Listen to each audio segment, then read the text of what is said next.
There were some rocks inside of this grease. I wonder if that's what was doing it. I saw 2 white pellets in there. Okay. Anyway, so what are we doing today? So I have a BBSHD here. I've actually got 2 of them that have a particular problem. Each of these have an interesting one. Also, Paul Daniels, yes, a participation trophy from Richard Stallman would be interesting. So let me just go over the problems that I've had with these BBSHDs. So what it'll do is something like this. It'll actually run. It'll be able to go 20 or 30 or up to 40 miles an hour just fine. However, when it first starts, you'll hear and then go ding, and it'll start spinning. But in the beginning, you'll hear and every now and then when it goes it'll just stall. Now, if it runs, when it does run, it spins and spins and spins forever. But when it doesn't run, you have to flip the motor, controller off and on again, and then try to start it again. So it doesn't start. So I figured we'd just kind of take it apart and try and figure out why it's doing that. And for those wondering, I'm not fixing a MacBook today. I don't know how to put this, and I know I'm going to disappoint a lot of people. I find fixing MacBooks to be horrifically boring. I started doing this in 2008. Even as long as 10 years later, in 2018, I was fucking live streaming fixing them until 1 or 2 in the morning, even when I was sick, because I needed to get done. And at some point, I just kind of, I really don't care about fixing MacBooks on stream anymore. So I still want to be able to create helpful content, which is what I'm doing with the wiki. So if you take a look at wiki2.rossmangroup.com, I'm trying to come up with a better system to index all the knowledge that everybody here has. So when you go to wiki2.rossmangroup.com, you'll see that there is a bunch of knowledge that's really easy to dig through. It's in a please bro format. Machine is taking this much power and has this symptom, check this section. And I'm going to keep adding to that as time goes on. But I'm no longer using YouTube as primarily as a teaching platform because A, I have just kind of lost interest in doing those videos, and B, my actual audience has no interest in those videos, as the YouTube Studio app reminds me literally every time I log on. So every time I check the YouTube Studio app and click it, it just gives me a little reminder and goes, less people are watching this than usual. Less people care about this than usual. It's like, yeah, I know. Nobody gives a fuck about that shit. So I'm going to kind of go back to doing what I did in the beginning, which is just a video on what I want to do videos on. And I don't know what it's going to be. Maybe it'll be me playing a video game. Maybe it'll be me fixing a shitty motor. Maybe it'll be me trying to find my Allen key screwdrivers that fell out of my damn bag. But we'll see. Hey, get your streaming system in place for Steve or Paul so they can stream stuff. That's one of the problems is they hate it. They tolerate it. Like, well, if I ask, hey, can you stream this? Hey, can you do a video on this? They'll accommodate me because I've accommodated them and I'm the business owner and all that. But they hate it. You gotta be. You can tell when someone enjoys it or doesn't, and you can see, like you have to kind of put a certain face on, a certain attitude on, and also there's an element to doing this on camera where people who know how to do their job right will start fucking things up when they do it on camera, and it's something that, yeah, it's just not something for everybody. Some people stream really well, some don't. Like, if you take a look at, let's say, STS Telecom Jason, he's really good at what he does. He's probably, he's better at fixing cell phones than I am, for sure. But the first time he did a stream, he was so nervous that something would screw up, and you can tell, and, it's kind of hard. Is Erica still going on about a 4th cat? No. I have 2 cats, Erica has 1, and I'm working on a giveaway for Oreo. It's now a bike tech mechanic channel, pretty much. The high-pitch thing is the controller trying to ascertain what it's dealing with. That's the thing. The sound is not coming from the controller. It's coming from the motor. And I have 2 of them now that do this. So I have 2 motors that do this stupid shit. So I want to figure out what it is, because these things are not... here's the thing. The BBSHD will take a lot of crap that you throw at it, but for $700, it's not really... I don't find it to be that impressive. I find them to be a little too easy to break. I think that it's a little too easy to kill these things. Again, come on, sometimes I'm using more power. However, I have killed quite a few of these motors using the stock controller that limits you to, I believe, 20 to 30 amps. I've killed these at 15 amps before, I shit you not. Yeah, I killed enough of these at a lower amperage, even when I was at a low gear. Because if I was trying to start up from scratch at a high gear, fine. But I've killed so many of these at lower gears.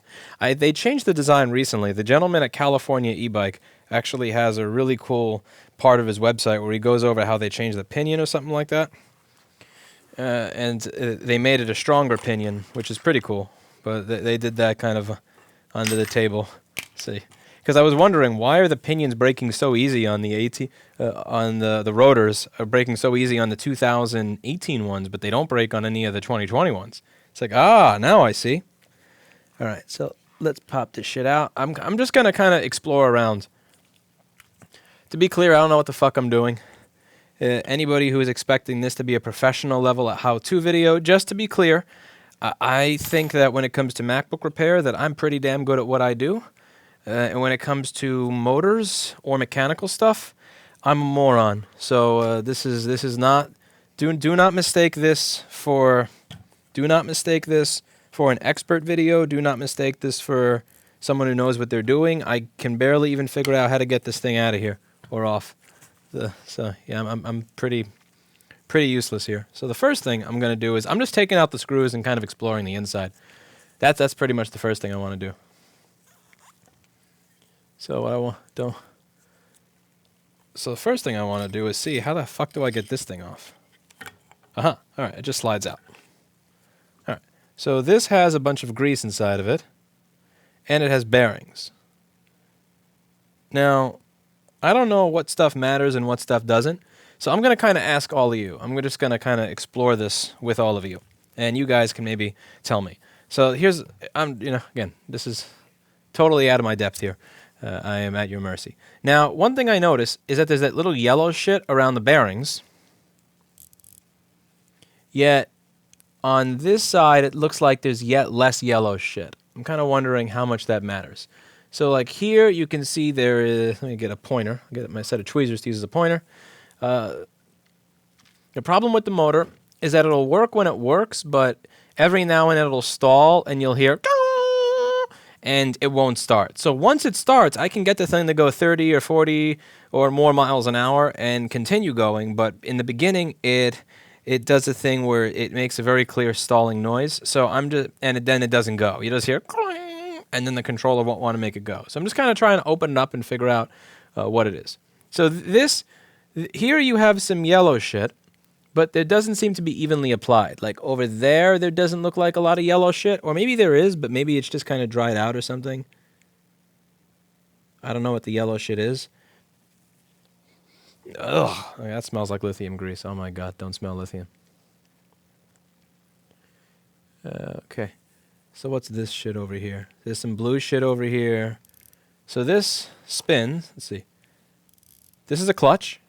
I imagine this is a clutch because it allows it to spin in the other direction without spinning the main wheel. So this is how it turns the motor.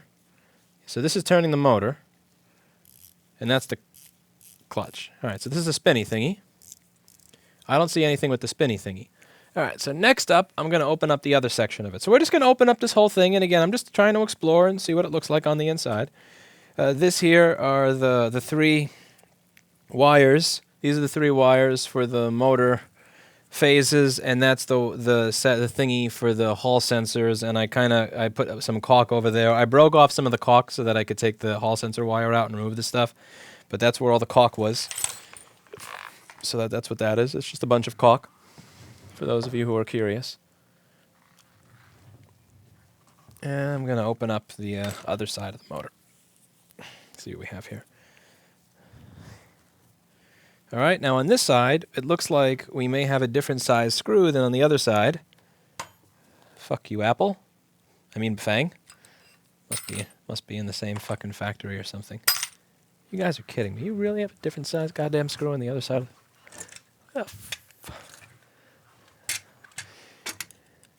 I do need to get myself a new set of Allen keys. All the important ones have been misplaced or stolen. Mostly misplaced. Yeah, mostly misplaced or stolen. My other set.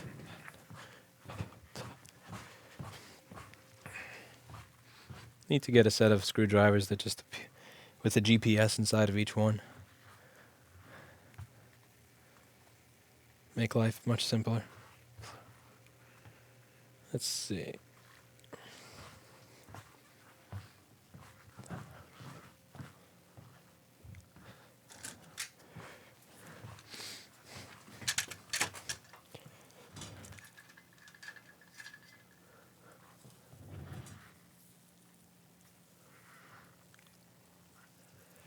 These are censored controllers, Paul Daniels, but you can run it in sensorless mode, and it does work pretty well. I don't know if this screw actually goes to anything. Yeah, that's the screw that doesn't matter. So we open it from this end. All right. Nothing like when you do this. Nothing like when you finally get the screw to move and you see a big pile of dust pop out. Just rode my Bafang home today, damn thing. Thank you, Groden. Hopefully your Bafang works longer than mine. Okay, get this.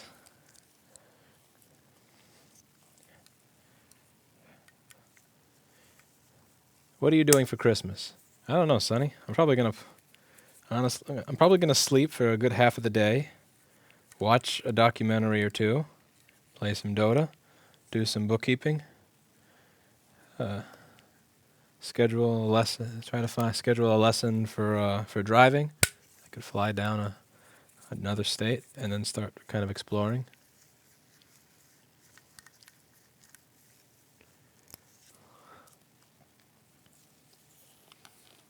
Okay. Now the hard part here is often getting this thing separated, especially if it's kind of stuck together. Especially with all the wires stuck together because of the caulking still there. You can open this shit up and see.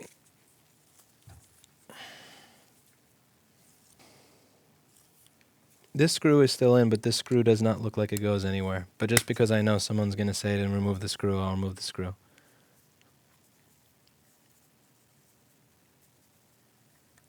Push into the screw when unscrewing it. That's what I'm doing. Okay, next up is separating this piece of shit. Come on.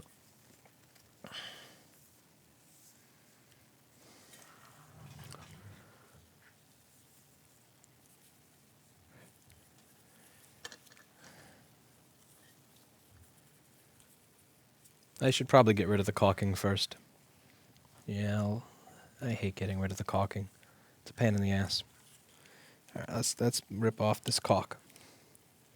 So why do I have a rubber gasket when I don't even use the stock controller? That's so ridiculous. Get out of here. There's no point to a rubber gasket because there's nothing to close anymore. Yeah, get the fuck out of here. That's silly to even have that here.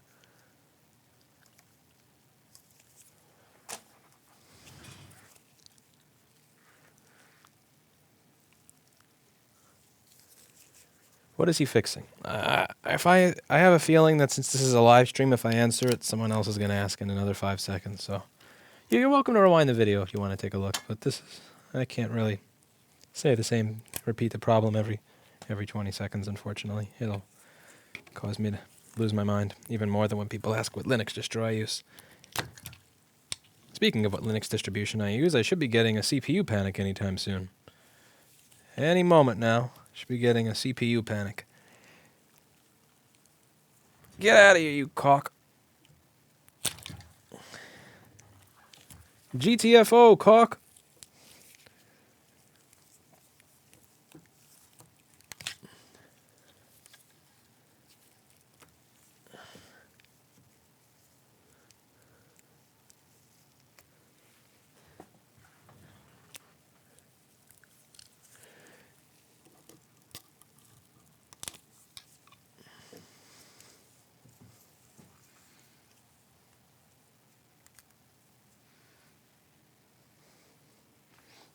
White caulk is their caulk, black caulk is my caulk. So my caulk is the black caulk, and their caulk is the white caulk.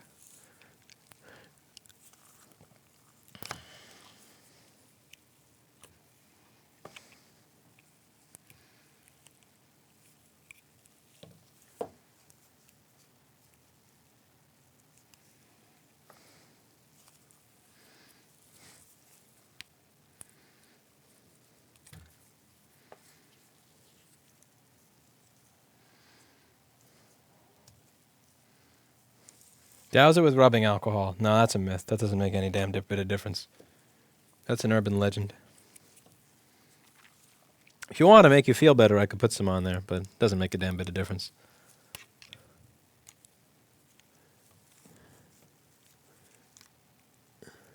Temple OS.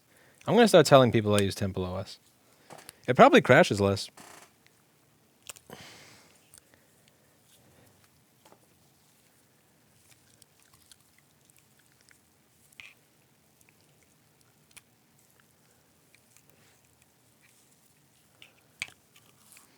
Is there any difference between the two caulks? Well, there's a lot more black caulk than white caulk. So by quantity, there's way more of the black caulking here than the white caulking.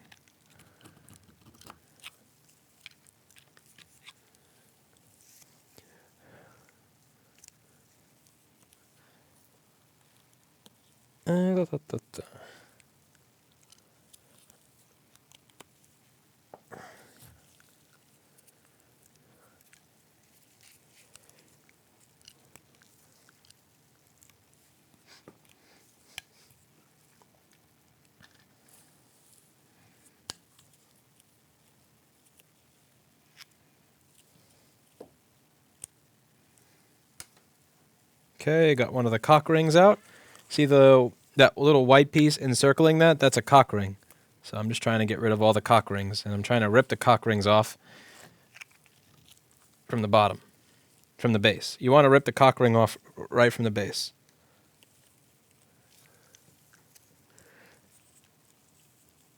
One of those wires could use some heat shrink here. This wire, luckily I think I have some heat shrink that I could put around that wire to replace its insulation. It's not a big deal. It's no big deal.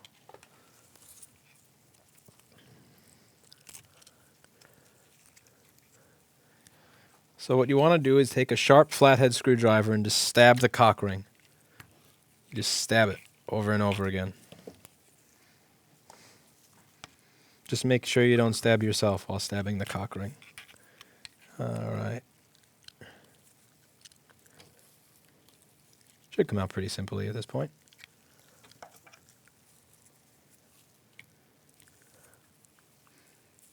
How are you all doing today, by the way? How's everybody in chat?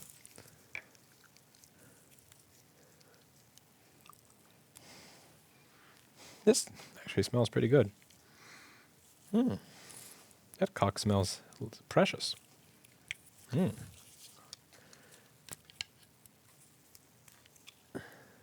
How soon do you get your driver's license? I have no idea. I think I should probably take a class first and learn. For motorcycle with an electric one, I'm pretty sure I could pass a test on an electric bike almost immediately. I think I'd do a damn good... I think I'd be able to pass a test with an electric bike immediately. With one where I have to deal with the clutch and all that shit, probably not, because I'm not used to that. I'm used to having to navigate gears on a regular basis on my bike, and I'm used to... honestly, I kind of like it. I like using gears. It's kind of fun, you know. It makes you have to ride with your brain. I'm not...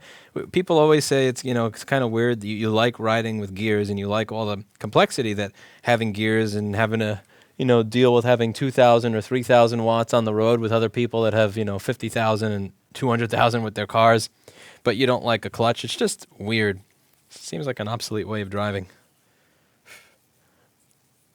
But I think with an electric bike, I could probably pass the motorcycle test immediately if I went to take it. If I took a road test, I just need a motorcycle to actually bring there. All right, so now I really need to figure out how to pry this shit off. Now this is the part where it being mine and not a customer's is awesome.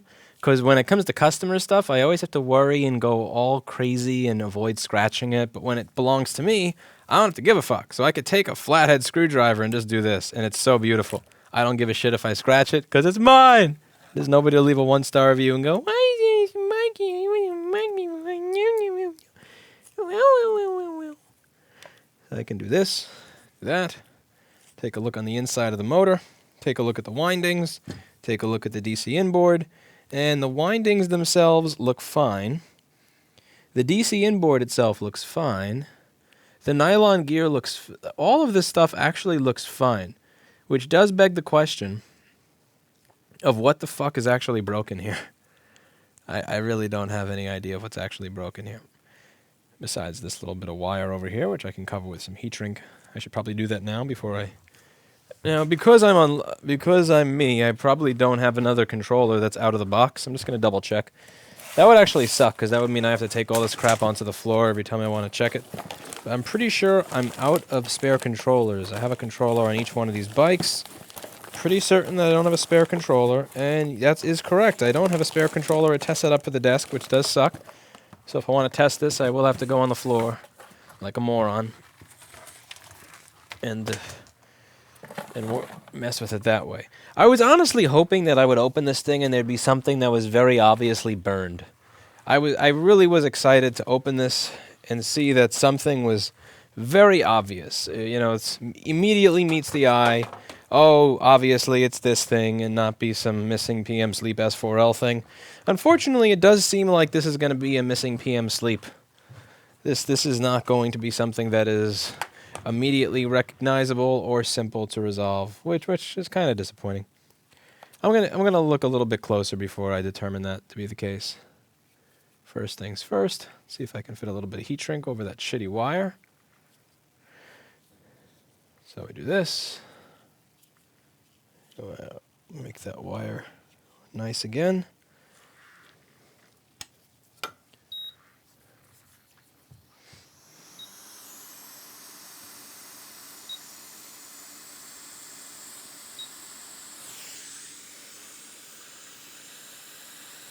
People who are salty about the election have arrived.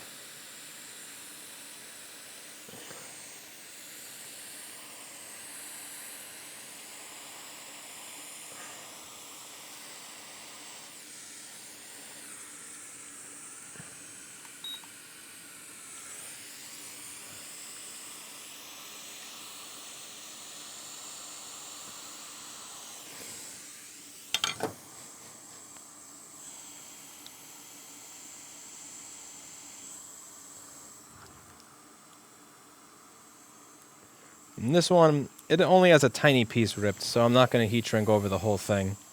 I will heat shrink over a small portion of it.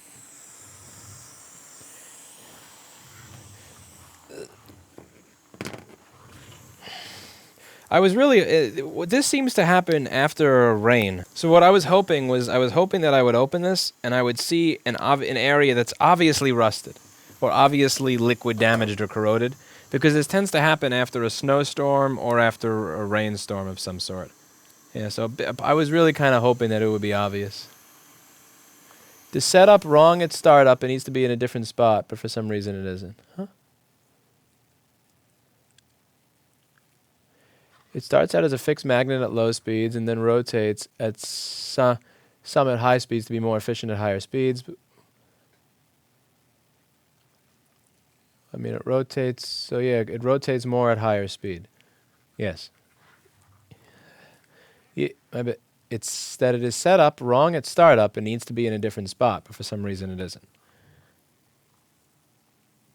That was a long way to not tell me what's wrong with it. See, that would imply a controller issue, not a motor issue. Or a hall sensor issue, but the hall sensor's here. I suppose they are. Actually, what I could do is a hall sensor test.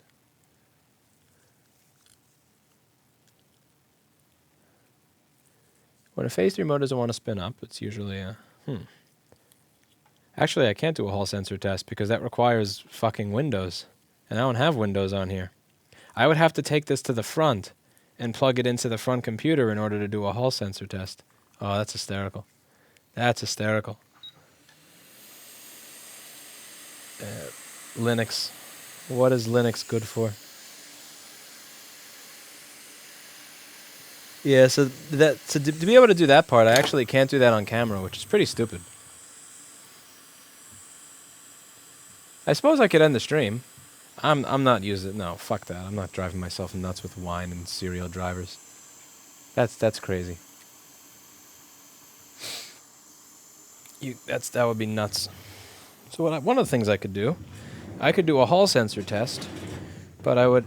actually, I'm going to perform a hall sensor test, and maybe I'll show you guys a picture of the results. So the first thing you can see here is that when I ran my test, the hall sensors were fine. So there's 5 halls here. There's 5 different hall sensor wires, and it's pretty much measuring exactly what it's supposed to. This is what I get on my other ones. So this is really doing what it's supposed to. I believe this is what a phase runner with a BBSHD is supposed to be giving.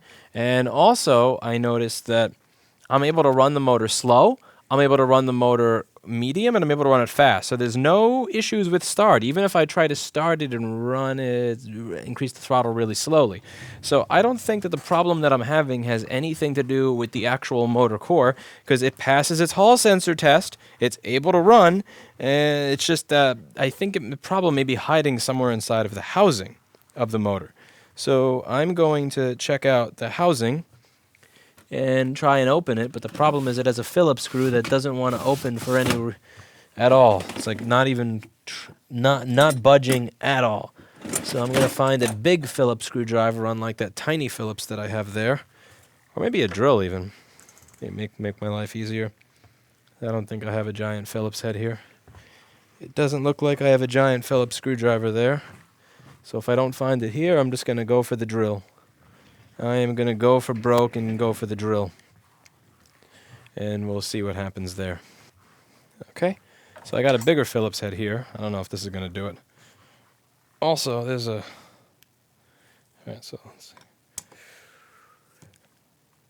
Yeah, this is not even close to... Oh my god. Well, the first problem is the harder I push here, it goes at an angle. So that's... So I kind of got to push with both arms here. Yeah, it's not even close to moving. That is stuck. That is not going anywhere. Try clockwise. What kind of madman would do that? That is not moving anywhere. Yeah, that's not going anywhere. That's crazy. That is stuck as can be. Do you need a fatter screwdriver? I don't know if I need a fatter screwdriver. I just need I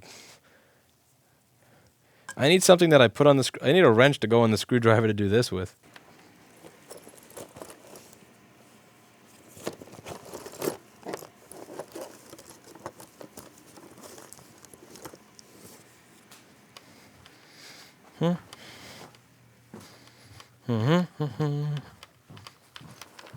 Use your hot air station to warm up the casing.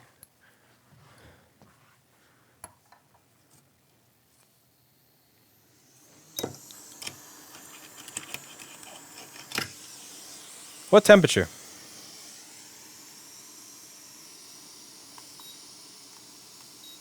I'll start with 200 C.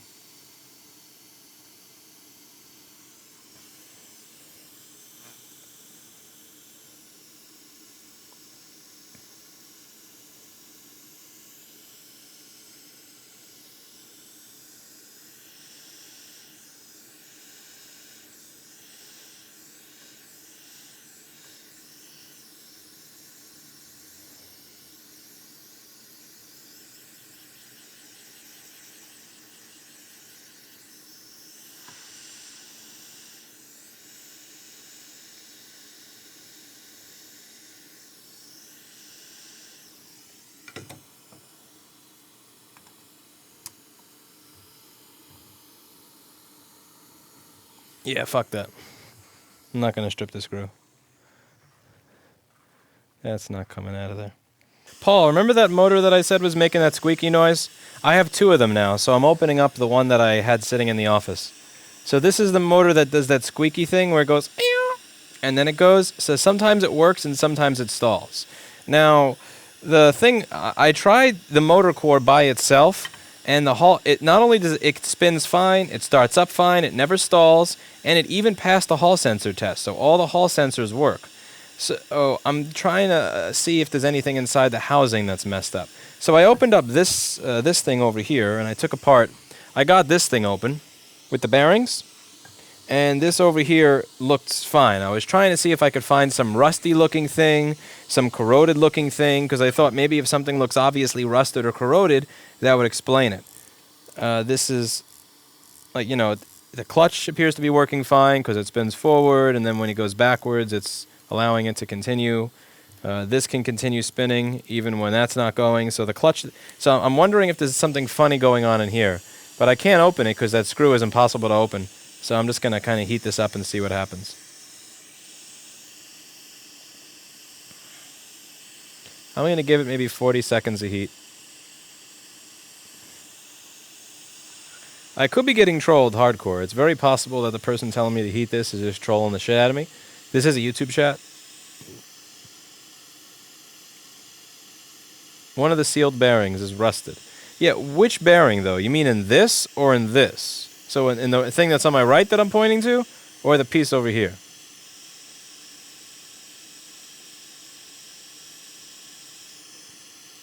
Because I know what this has to do with rust, because this happened after a terrible storm, and that's not a coincidence. Wait, that's a fucking flathead. No, not gonna risk it. Let's see. Whoa. All right, there we go. Nice and easy breezy. And the next one. Gonna push down all my weight on both this and this. All my weight.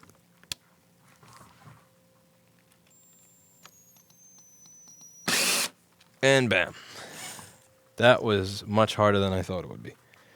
Yeah, the drill's on all the way, too. Okay, next up, third screw. Okay, make sure it's seated in there.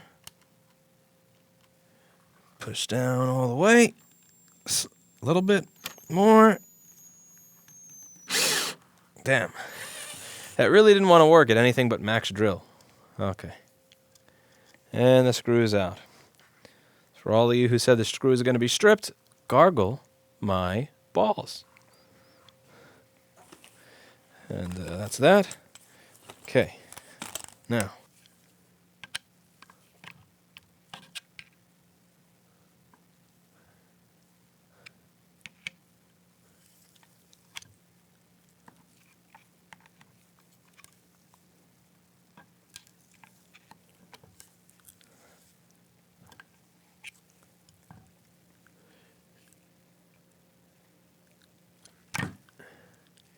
How the...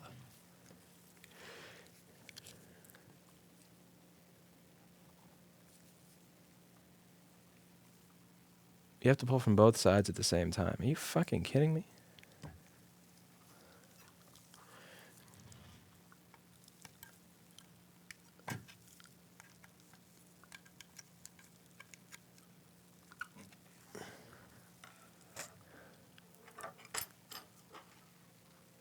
Okay.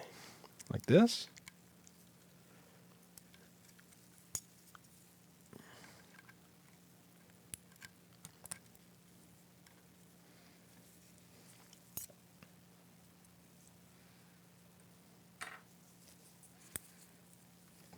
Man, we got two royalty Pauls in the chat tonight.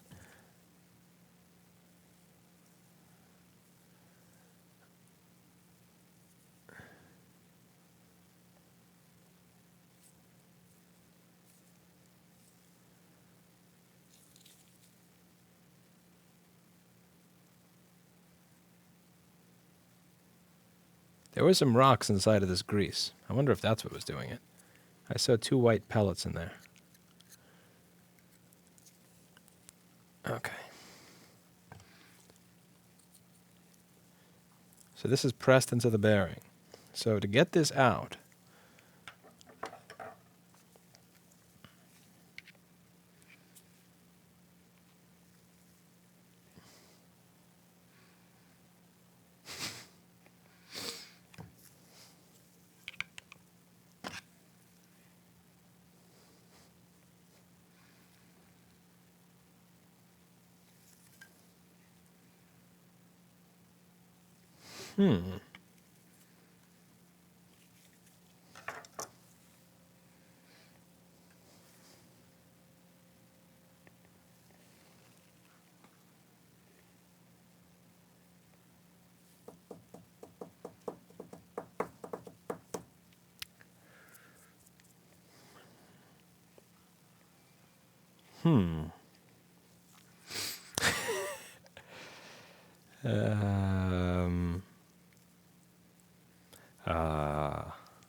Tap. Let's see this.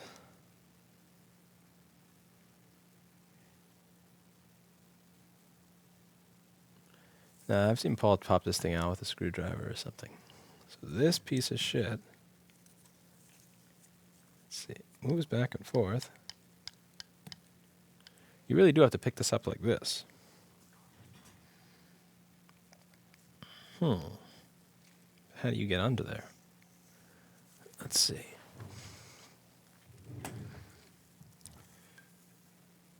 How does this thing get out of here? It has to be lifted perfectly straight up. Because it's wrapped around this. Oh! Ooh! That's progress. All right.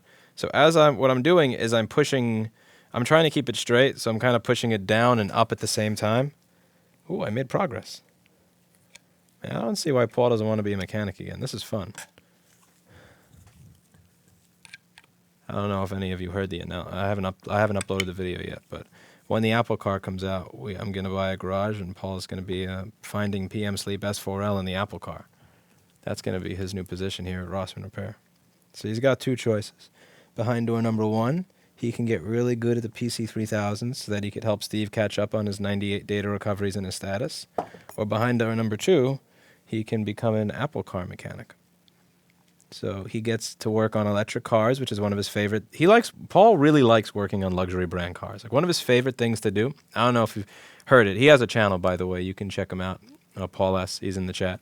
He has his own YouTube channel you should subscribe to. One of his favorite things to do is work on luxury cars, like Mercedes, BMW, particularly high-end German automobiles. He finds them to be constructed in a manner that just makes his life easier as a mechanic. But one of the things that I'm sure he's going to be excited about is working on new processors with the ARM architecture and all that, and combining that, working on a luxury electric car. So you got electric car, you got luxury, and you got Apple. You got the three things that Paul S. is pretty much an expert at. You combine his experience as a mechanic. I'm serious. I don't know someone who is better, more.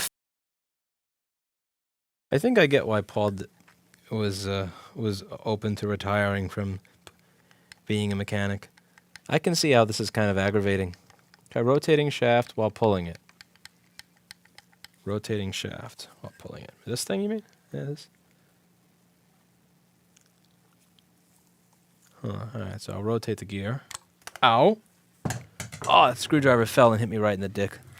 Oh, God, that hurt. Oh, that was the worst spot, because it like bounced off of the dick and went to that part below the balls where it's really soft. Oh, man, that was horrible. There are screw holes in that plate that are for pulling it out. We don't have the correct screws. Yeah, I see screw holes in the plate for pulling it out, but we don't have those screws. Damn.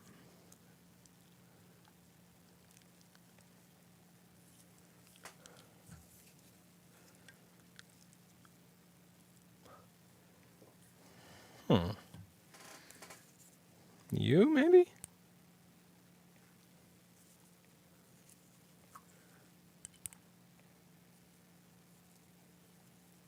Whoa-ho! Hello! I got you. Okay, I got one screw. Paul, the screws for the other parts of the casing fit in there. Okay, not this one. Only one of them, it seems, fit there.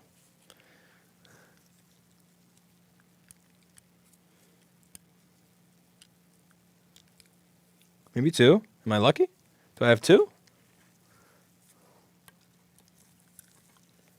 All right, I got two. Let's see what happens if I pull now.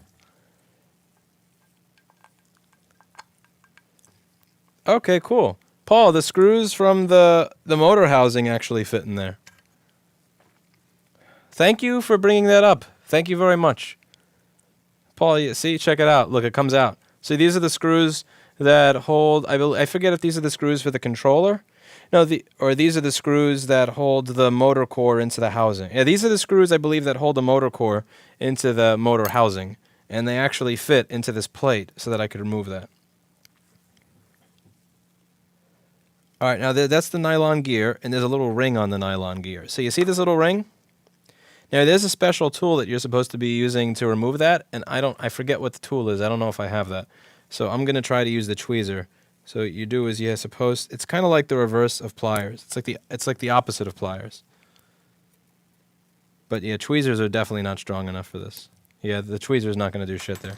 So I have to find this little thingy. I don't know if I still have it. It's like the opposite of pliers. Like you put it in there and you push, and then it pushes the stuff outwards. It's a strange, funky little...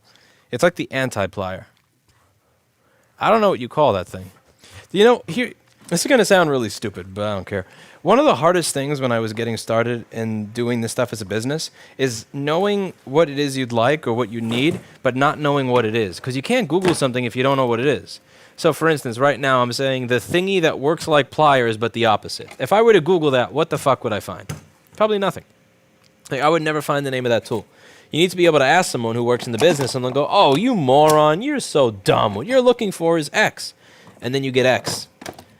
But one of the things that sucked about starting in this business was that there's no fucking guides online or anything. So you're really just stuck trying all the shit that is in front of you and trying a bunch of crap that doesn't work until you find out what does work. And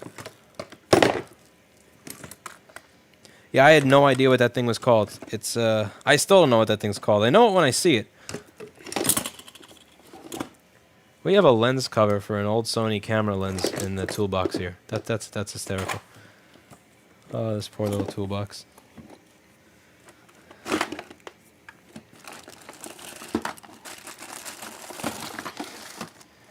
This toolbox actually has everything but the little squeezy thingy. Uh-oh. This may be where I have to call it quits. This is where the internet is a great thing. And if you wanted to find out what that is, you wouldn't go on the internet and ask for it, because if you did, you get the wrong answer.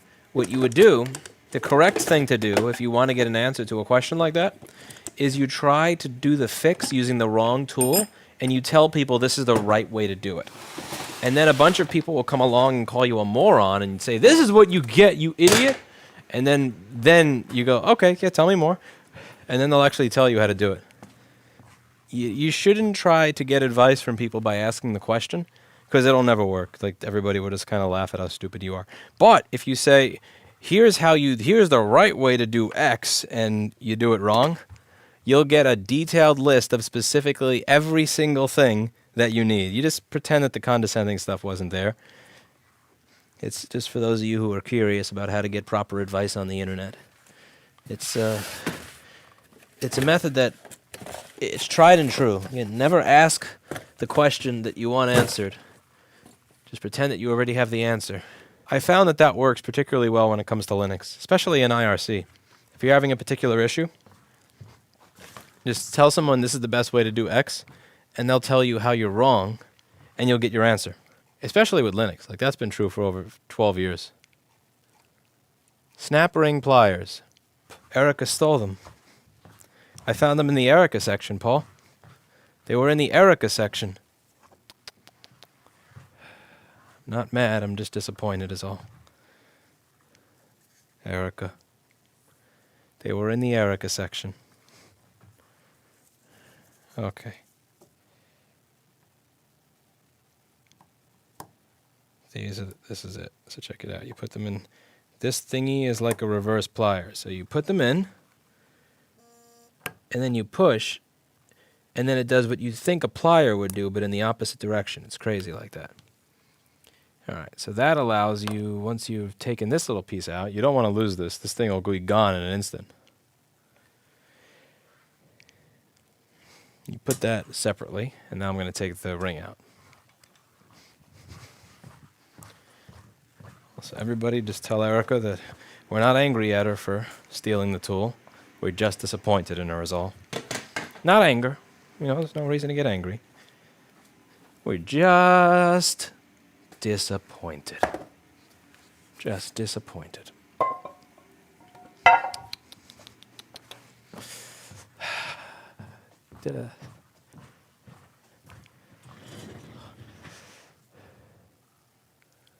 Okay, so now once you do that, I have to figure out how to make this thing come out. So when this turns. But how does this thing come out? Do you just like...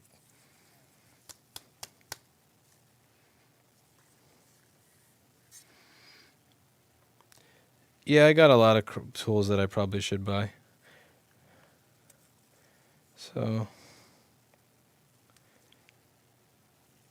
How can I simp for Erica? I've got money to burn. She doesn't have a method of simping. Yeah, she has self-respect, which is more than I can say for myself. I have a Streamlabs link. I don't have self-respect. She does. Bitter, let's see. The whole clip doesn't usually come out all at once.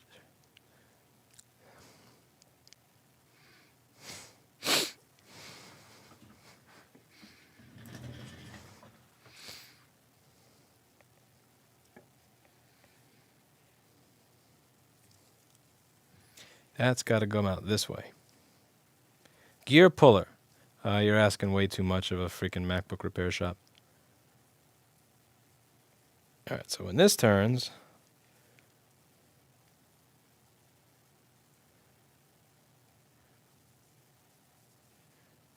that turns.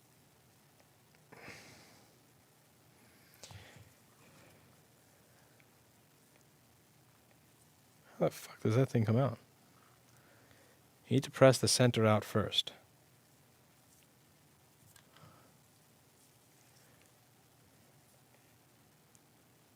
This is the part that Paul usually takes out.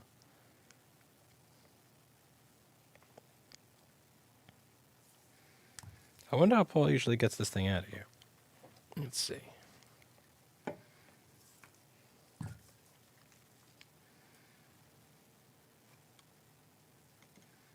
That's nylon. I don't want to fuck that up with...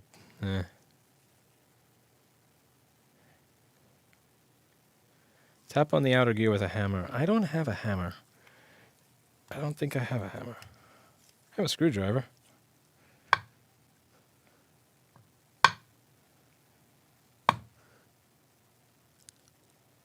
Stop complaining about the gasket. Also, separate pieces. The plastic gear just comes up. It does. Hold the plastic gear as you turn the small gear.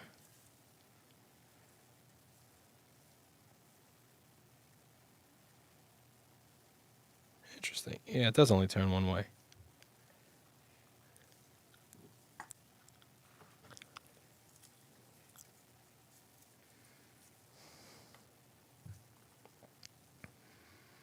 Hold the plastic gear. Which is the plastic gear? That's nylon. This is I don't know gear. So this is I don't know, and this is nylon. Let's see. Hold the plastic gear as you turn the small gear. So this is the small gear. Okay, so this has to be the plastic one. I think you're calling the nylon plastic because there's only one small gear. That's smaller than this one. So this is hold the plastic gear as you turn the small gear. Oh, okay. Yeah. Okay, now I can get this shit out of here. Aha! Okay, get the fuck out of here, you bitch.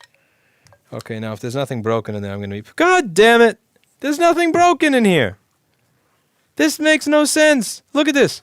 This nylon gear is beautiful. There's nothing wrong with it. There's not a single trace on this nylon gear that has even the tiniest breaking point. There's no debris in here. There's no rust in here.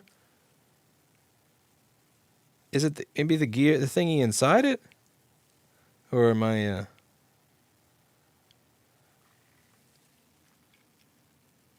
Actually, wait, how does this thing spin? I'm curious. Let me see. So this... Let me see, wait a second. How does this get this to spin if there's no, like, there's no teeth on here? So check this out. Yeah, maybe I can learn something while I'm at it. There's no point to gloves because the gloves just keep breaking. Wearing gloves here is kind of stupid. These gloves break real easy. So here's the weird thing. So I'm kind of curious as to how this works. I'm probably going to learn something about a motor tonight. So how does this spin the nylon gear when there's no teeth? So see this? There's no teeth. This is a totally flat surface. So how is this spinning that? That doesn't make any fucking sense to me. Like on here, there's some ridges on the inside of here. See the ridges? See the ridges? But there's no ridges on this shit. So how the hell does this spin that? I'm confused as hell. One-way clutch bearing. How does this even spin this, Paul? That's crazy. How does this, like, there's no gear. It's not attached. It's a what? Might be the bearings in the shaft under that second snap ring. There's another snap ring, isn't there? Yes, there is. All right, we're going to dig. Anyway, that's a random question I'm not going to get answered. Let me put a new set of gloves on because this is kind of stupid. I'm going to clean this finger. Man, you know, for all the playing with caulk I was doing tonight, for some reason my finger is the thing that's all kind of dirty now. Anyway, I'm going to clean off my finger, put on a better set of gloves.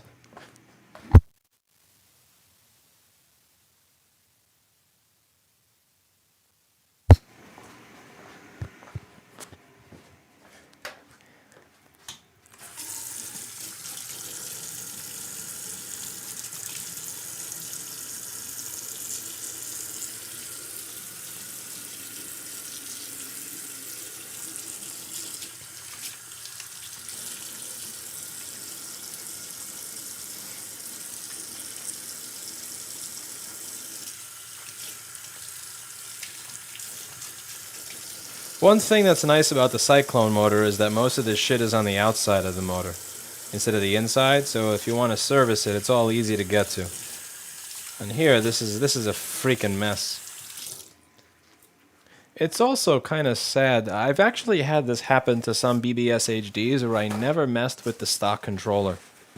It's not really that liquid proof, but the thing is I haven't really found yet what is actually broken. I can't really be sure of what the problem is just yet. All right, let's get a different set of gloves. Got rid of the random shit that was on my finger. AV has a good video on one-way bearings. I'll check it out. This way I'll learn. I gotta learn a lot about this. I'm a total noob here. I'm no Apple car mechanic. But soon. See, the thing is I can't manage a business of Apple car mechanics if I don't know how to fix an Apple car. The thing is, I can somewhat manage a business and have an idea what's going on with a board repair business because I do board repair. So I fix MacBooks, so I can tell. But if I'm going to manage, a business of 12 or 20 Apple car technicians, then I'm going to have to learn mechanics. All right. So there's a lock ring under there. If there's a bearing inside this nylon gear, how would I tell if it's actually good or not? How does this thing... So Paul said this is a one-way bearing of some sort. So like, how does this thing work? So this is the gear. Nothing is spinning in there really. I don't get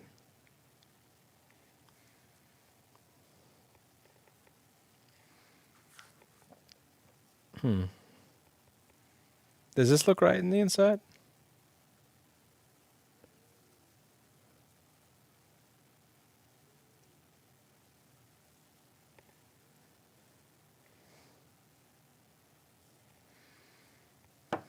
Okay. Next step. Let's get rid of this little lock ring over here.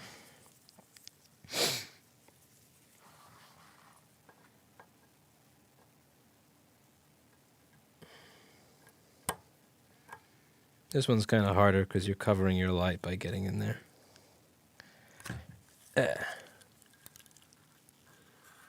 Okay, so this lock ring comes off next. Now what? Whoa, and then this thing pops out. Okay. So this is, I don't know what you call this thing. I don't know what this thing is called, but it's a spinning gear thing, I suppose.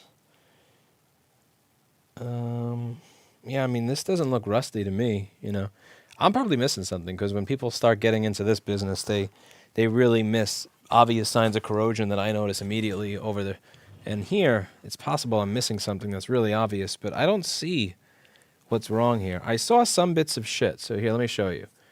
Can you guys tell me if I put something under the microscope, if this is significant or not? I pushed away a couple of pieces of what looked like debris, and I'm kind of curious if that kind of stuff would interfere. So I'm going to put it under the microscope, and if you could be, because there's one piece left that I haven't gotten yet, and I'm just kind of curious if it's the type of thing that would contribute. So see this? There were some pieces like this that were there, and they were bigger than this, and I saw them there before. And I'm curious, like, would something like this keep this from working? Like, are pieces of dirt and grime like this, would that keep it from working properly? Would that cause the noises that I was hearing where it would try to start up and then it would stall? Because I saw that. I saw some pieces that were considerably bigger than that, and I got rid of them, and I probably should have put them on camera, but I'm a moron, so I didn't. So I know the grease should be there. The grease should be there, but what I'm thinking of doing, I'm thinking of cleaning this off and then reapplying the grease just to make sure that there's no crap in between there. Because I think there may be little pieces of crap or, fucked up metal and plastic and shit that's kind of broken in there.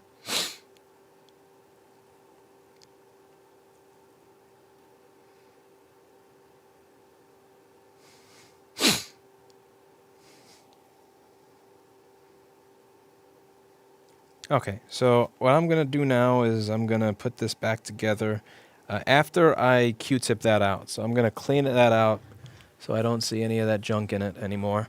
And then I'm probably going to have to put some new grease.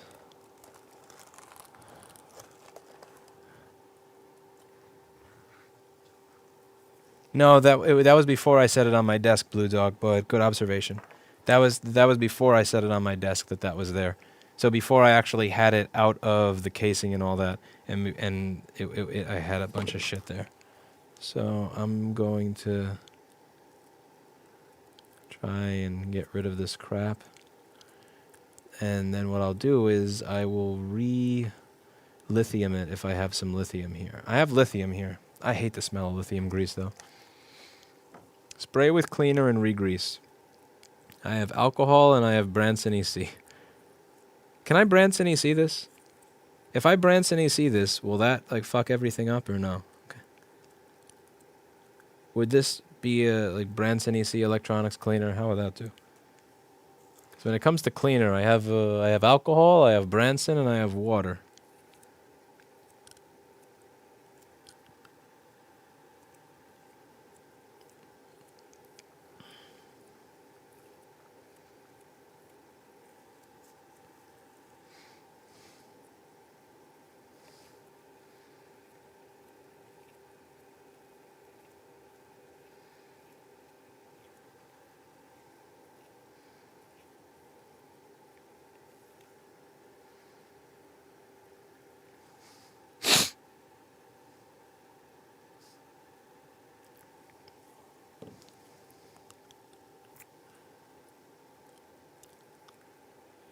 I'm going to go through each one. And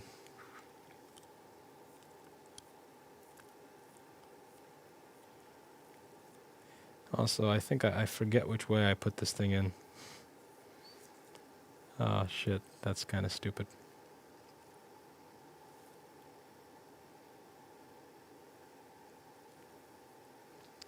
Yep, I forgot which way I put the gear in. I guess that's what rewinding the stream is for.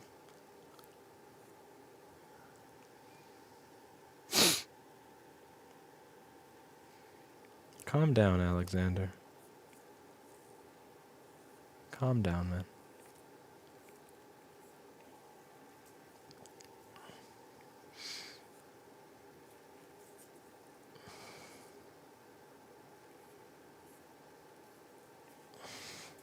I did a lot of annoying end-of-year bookkeeping, and then I took a nap. So I'm very well rested.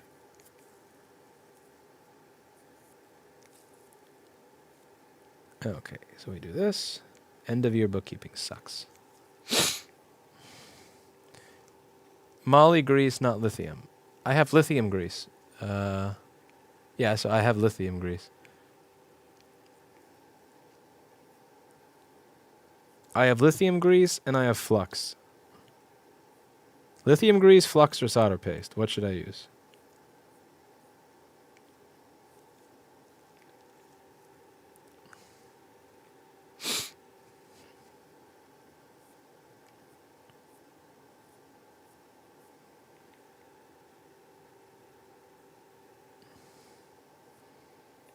So we have lithium grease, flux, and solder paste.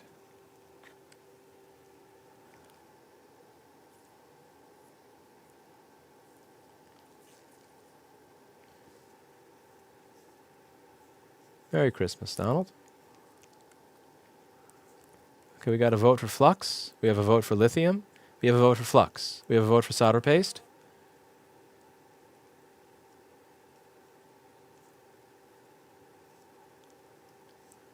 We have a vote for lithium. We have a vote for lithium. Another vote for lithium. Okay, lithium grease seems to be the winner of this situation here. All right, lithium grease it is, my friend. I was kind of hoping the flux would win. I can't stand the smell of lithium grease. That shit smells awful. That stuff is absolutely horrible. Like, there's no words don't do justice to how much I hate the smell of lithium grease. I think I may be out of lithium grease. Let's see. Am I out of lithium grease? I have dielectric grease. What's this? Dielectric grease. Is this like lithium grease? Protects electrical components from corrosion. No, that's not lithium. That's not. That wouldn't work here. So where'd my lithium grease bucket go? That is silicone. That's silicone. It's not grease. It's the opposite of grease. That's not it. No. No.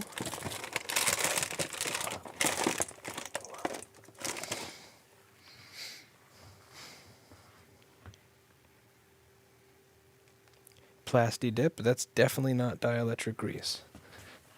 What about this? What do we have in here?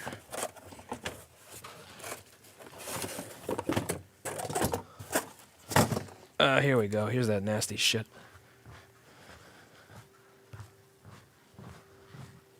Oh! It's fucking gross. Fucking gross. Oh my god, let's get a whiff of this shit. Oh! Disgusting.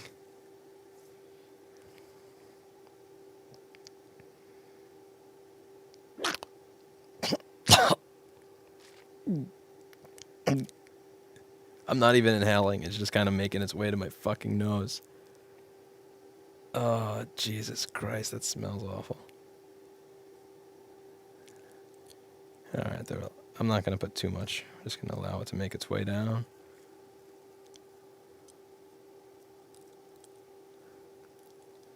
Just a little bit through here. Less is more. More is less.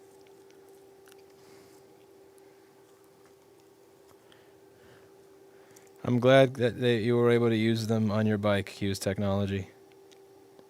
I hope you use the flux in soldering the connections and not inside the bearings of the motor.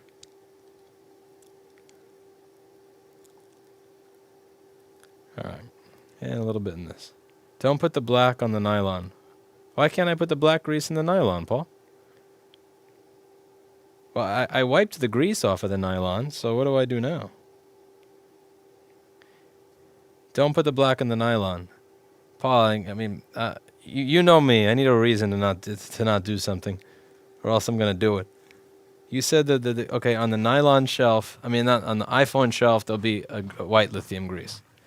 I see you saying not to put it there, but I'm curious why. Without a why, I'm probably gonna do it. On the iPhone part shelf, we have a tablet holder, a drill, a global industrial box, iPad screens, iPhone parts, and what do we have down here? Shall I have the light on so I can't see it. Kept the light off because I figured it would keep bums from banging on the window and doing stupid shit. Alright. I'm gonna go back to the window and see why Paul doesn't want me using the black grease. I'm assuming when he says don't use the black grease that that's a typo. He actually means do use the black grease because that's the one that you have in front of you. Use the white one for the nylon. Must be a typo. I think he means use the black one because that's the one that I have.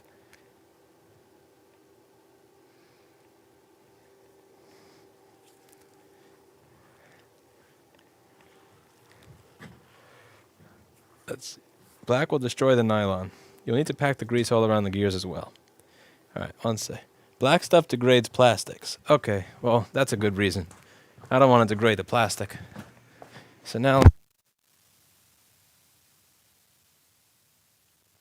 every time I walk out of the office, this damn wire pops off. I'm going to turn the light on so that I can see if we have white grease. I can't see shit here.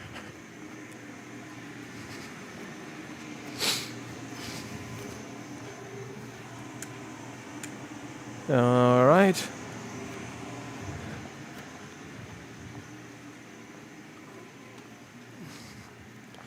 Okay, iPhone shelf. You know what I should do is I should turn the YouTube chat on my phone so that I can see the YouTube chat while I'm not at the computer. That would be smart.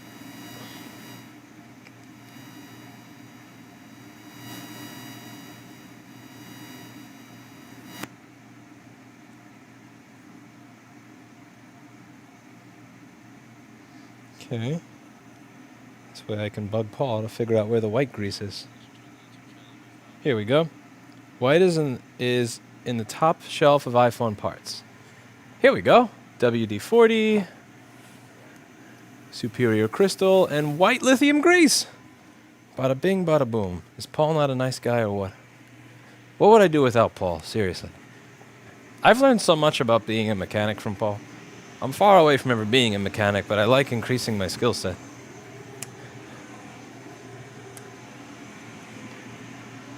I hired someone that was saying that Paul wasn't exactly the best of teachers, and I don't get it. I mean, if Paul can put up with me, he can put up with anybody. Because, like, I am the most difficult person to teach. I have a hard head, and I do the opposite of what you tell me unless I have a reason, and I always wind up finding the stupidest way to do everything.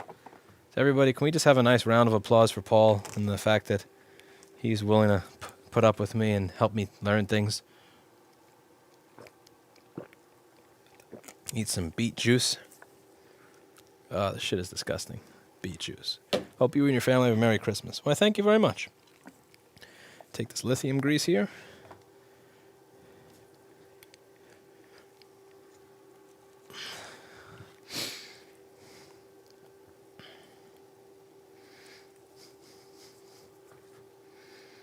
Okay, I'm just going to go through this one more time.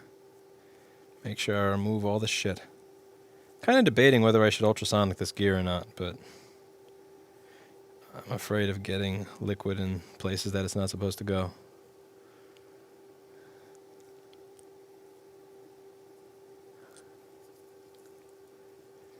Also, if you type exclamation point in Paul, you'll find his YouTube channel where you can subscribe. You never know. You know, I started my channel. It took a year and a half to get to 1,000 subscribers. Another year and a half to get to 14,000 subscribers. Another year and a half to get to 40,000 subscribers. Another year and a half to get to 14,000. Another year to make it to 100,000. Another 2 years to make it to like 400,000 to 800,000. So the journey to several million subscribers starts with just one step. GN says you'll ruin the bearing. No, I'm not gonna ruin the bearing. It'll be fine. You'll see. You'll see. All right. So we're gonna put some grease on that shit. But first thing I gotta do is let me put the black grease here. Okay, so it doesn't look like whoever programmed the Nightbot programmed it right. Fucking Paul Daniels. I swear. Can't trust him with anything these days. Okay, we're gonna find the housing. This is a pedal assist sensor there. I don't think there's Anything that I really need to pay attention to there. Okay, it finally worked. See, I just had to curse at Paul Daniels, and now the bot works. Honestly, that seems to be a pattern, really. Anytime something goes wrong, you just curse out Paul Daniels, and it'll fix it. Even if he wasn't the one that coded it. It's,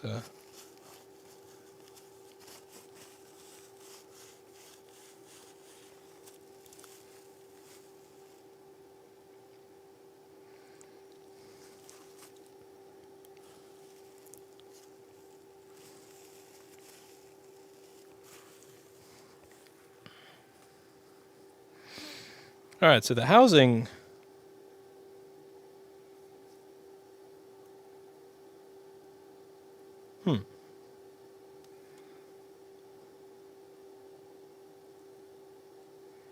Okay. This is going to go in here.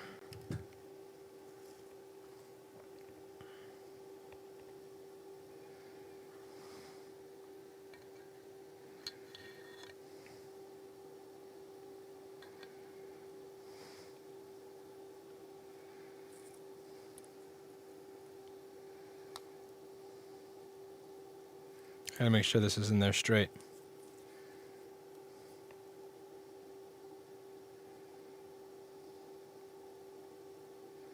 Let's also get the black lithium grease in there evenly. Alright, that's on there evenly now. Now I have to get the lock ring on there. This is the ring.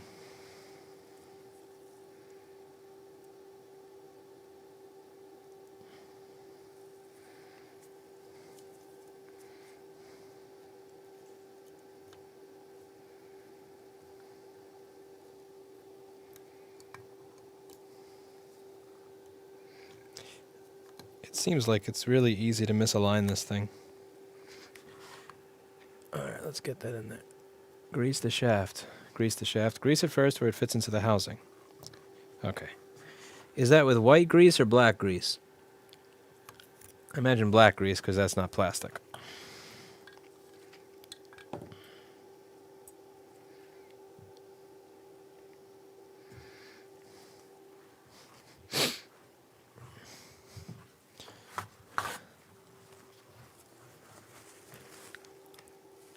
Put the grease in the shaft surface. Yeah, I heard, but do you put the black grease or the white grease in the shaft surface?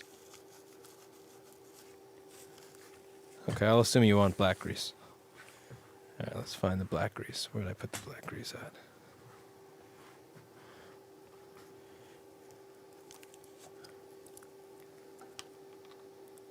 Bearing inspection, we did that, I think. Okay, black grease.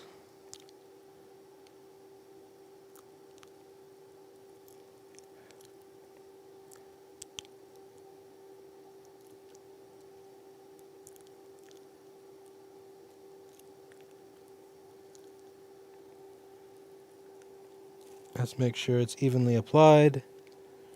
Don't want to see any... Alright, that's nice and evenly applied. Paul just yelled no. Okay, so now it comes down to who do I trust more? Random YouTube comments or Paul? Random YouTube comments or Paul? Well, last time I did a live stream similar to this, the YouTube comments were giving me suggestions that actually almost blew up my device. So we are going to trust Paul. That shaft is mounted in a sealed bearing. Alright, so if Paul says no grease, then fuck you all. I'm going to do what Paul tells me. Paul is the mechanic. There is only one Apple car mechanic in this stream. Alright, so let me get rid of the fucking grease that I just put in there. Damn you YouTube chat fuckers. You bastards. Rat bastards. I remember I was doing this a while ago where if I put a chip on the wrong way and I asked the chat which way does the chip go on, I remember what I used to do is I used to actually go backwards and ban everybody that told me the wrong way intentionally. It actually worked because it would kind of get, for a while, it would get rid of all of the people who were purposely giving me bad advice so that I would blow up the MacBook that I was working on. All right, so let me get rid of the freaking grease in here.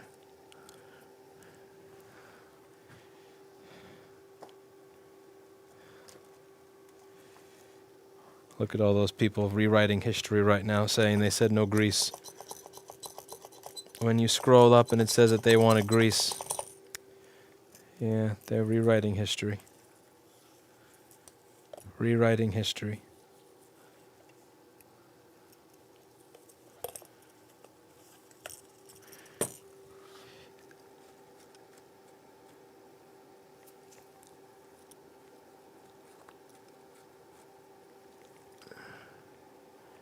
Okay.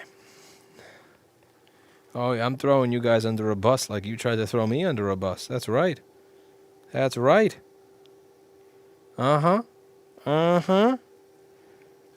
You getting tossed right under that bus.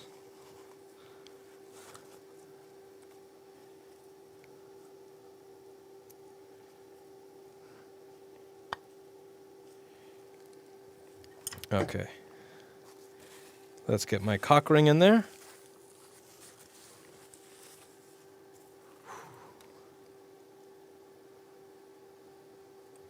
You check the bearing movement. Check nylon gear bearings. I don't know how to check the bearings in this because I don't know how to... Yeah, I have no idea how to check the bearings in this. Earlier in the stream, what I did is I showed you the inside of this, but I don't know how to check that. I don't know what you mean when you say check. Like I looked at it. Is this good? I guess that's good. All right.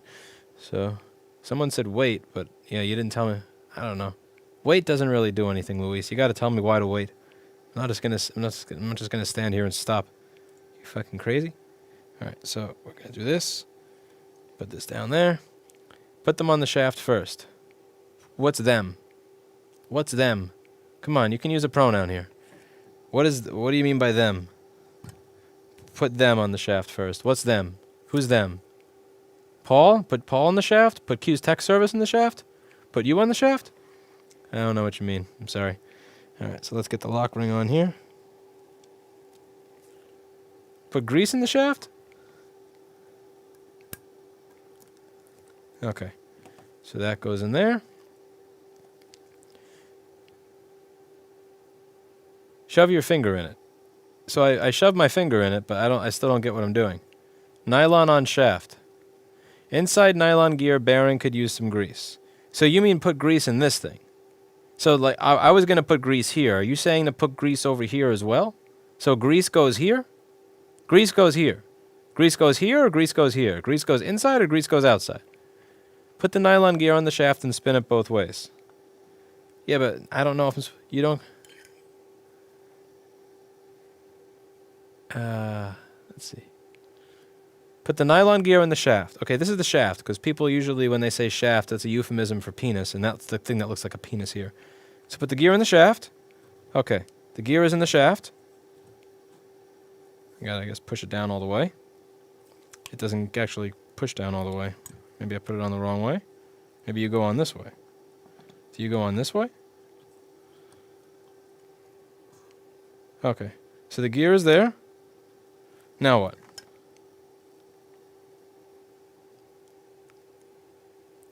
Inside and outside. Okay, so I have to put that on the inside. Lots outside and small. Okay, small inside. Lots outside. Okay, let's see. I'm going to try and...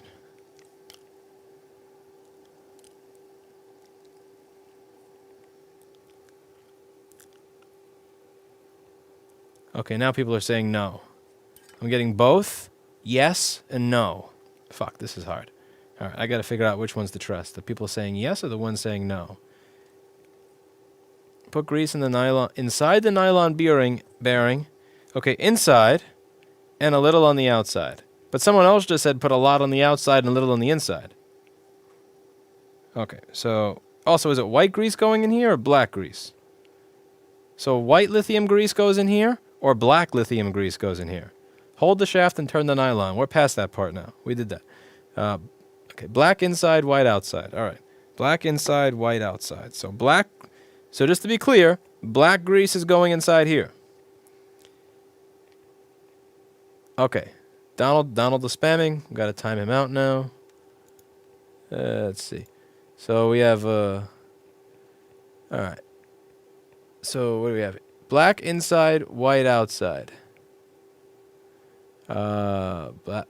Black grease on inside as it's metal on metal. Okay, cool. Let me get some white grease to put inside there. We got the Bafang repair by YouTube chat consensus. All right, little inside and black. All right, so a little bit of grease on the inside. I'd stick with Paul's answers. White anywhere near nylon. Okay, now Paul said no. Fuck. All right. Paul said no. Wait, we got to pause it now because... Okay, white. All right, we trust Paul, so we're going to put some white. White only. All right, white lithium grease. So a little bit of this is going to go inside of here.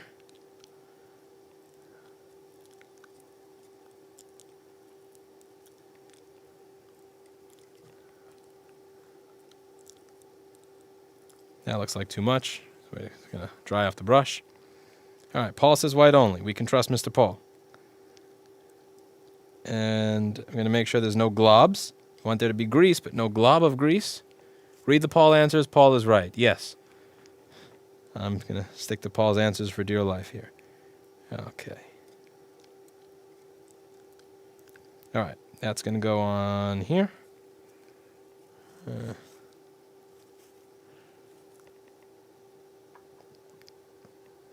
This go this way or the other way? I think it goes this way. It's midnight and Paul's off, so he's not. I'm not gonna have him call me. If he's watching, he's watching. If he's not watching, he's not. All right, let's see what we got. So nylon gear is now pushed in there. There we go. We got a nylon gear. Now the nylon gear. Actually, fuck! I never put the damn grease in the nylon gear before I put it in. Son of a sucablet pizdets. This is not a bike motor that caught fire. This never caught fire. Okay, here we go. Oh.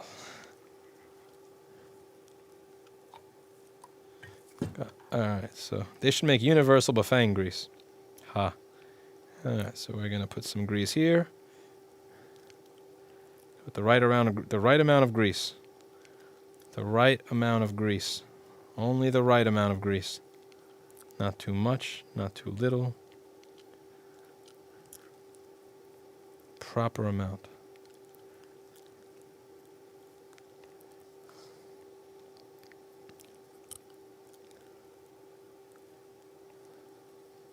Didn't you need white on outside of the gear? Indeed. A little bit of... Yes, beautiful. Look at that. And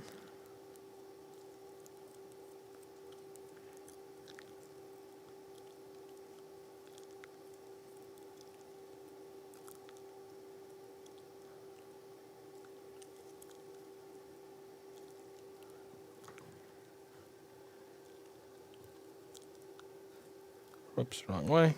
Goes this way.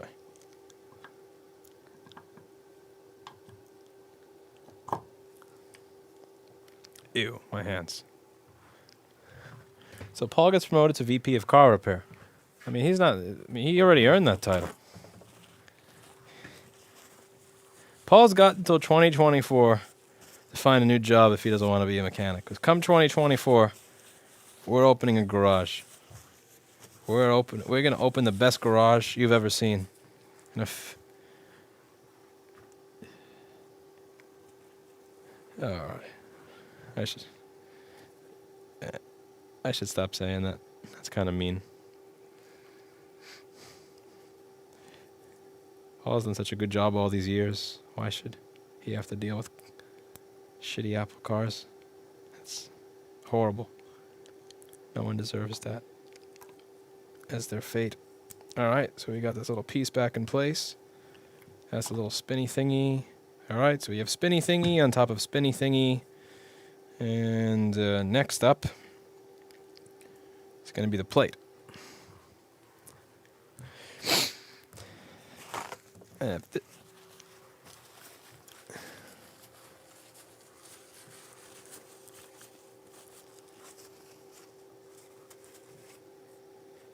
Okay, we're going to put this plate on there. There, it goes this way. I'm being a dumbass. Okay. Next up, screwdriver.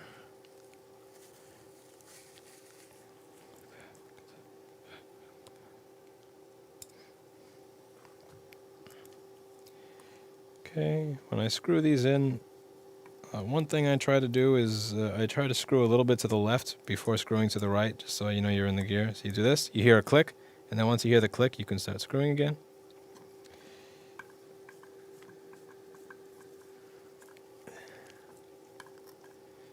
Alright, and then the next one.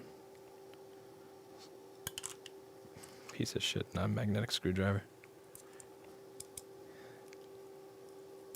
The lock ring is on.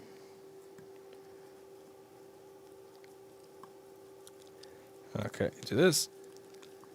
Now tighten it. Now that all the screws are in, I'll know that I'm aligning. It's going to be aligned properly, so now I feel comfortable tightening it. No need to tighten it to the point that they tightened it at the factory. That's fucking ridiculous. Alright. Especially since I'm probably going to open this again the next time I break it. Alright, so we got some grease in there. We got this shitty gasket that clearly doesn't keep water out. Okay. Now you got a motor core that's going to go onto that. That's this. By the way, for all of you who are saying that, but especially Kopaz, fucking Kopaz, he's messaging me, telling me that I'm putting too much power through the motor and that's why it dies. These coils, I just want to look at the coloring of these coils. Look at that. Those coils are bright red, you fucking schmuck. Look at that, seriously. Look at the I'm going to zoom in on them once I clean the desk off a little bit.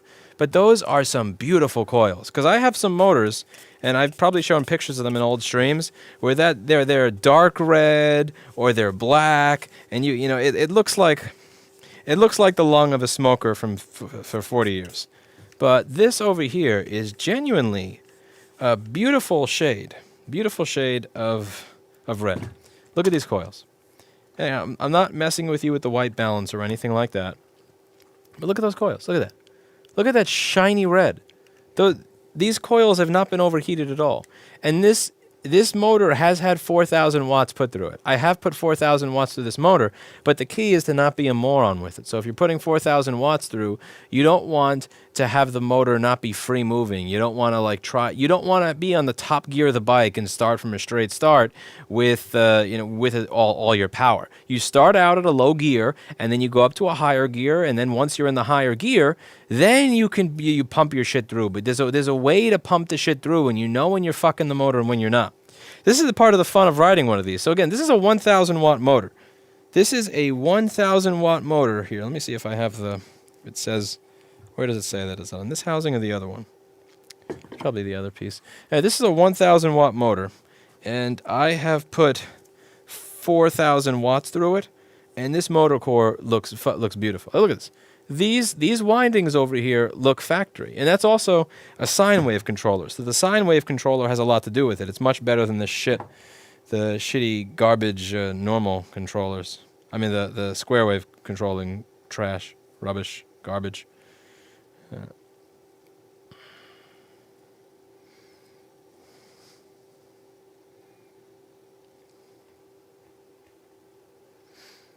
pretty nice. But yeah, this little thing over here, this thing can take 4,000 watts. It really does. And it takes it like a champ.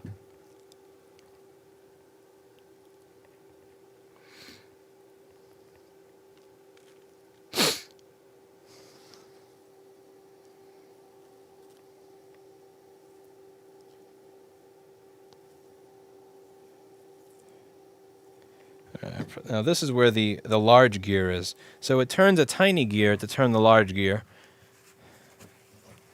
It's amazing to me how small all this stuff is, but also there's a lot of points of failure here, because you have all these different gears, and the problem is all these different gears are hidden. One thing you notice here is all these gears are hidden And you have to really rip all this shit off of the bike in order to service them, which is a pain in the ass for the Bafang. The Bafang, when it comes to serviceability, you have to rip everything up. You have to rip the thing off of the bike in order to get to this part, which is a bit of a pain. All right, so this goes through here. This is going to go like this.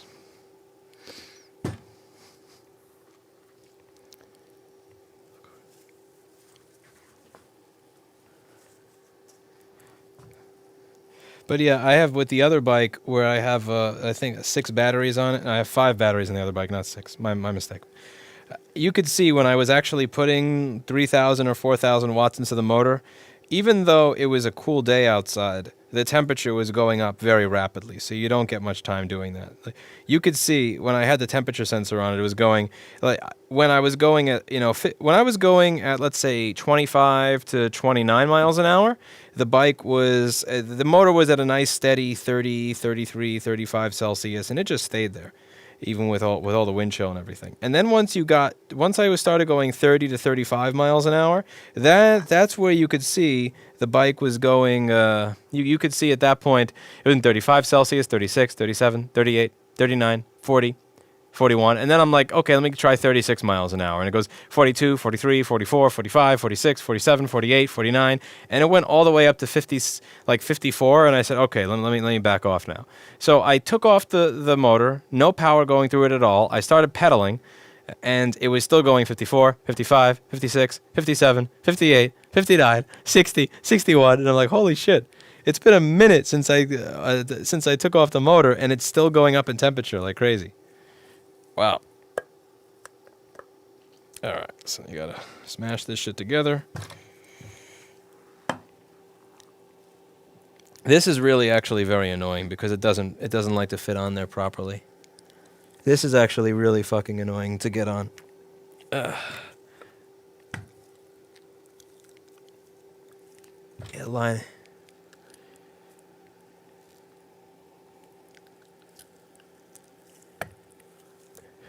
Okay, here we go. Oh, you piece of shit. You're gonna push it on one way and then it comes out the other way. It's so fucking aggravating. But you piece of shit. You piece of fucking... I'm gonna do it on the floor.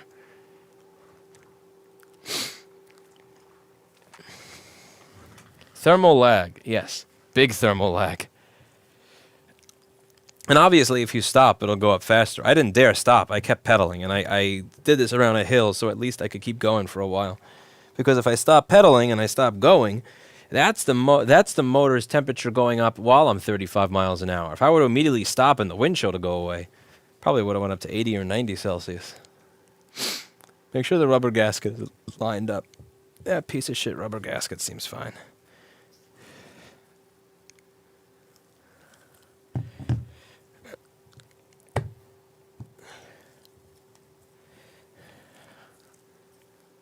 Okay. There we go. That is lined up on every side.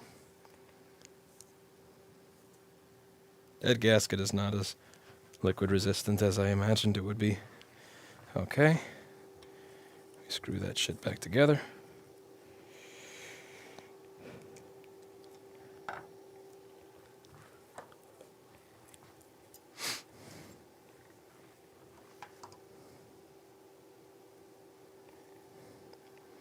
Oh my God, the questions that are showing up there.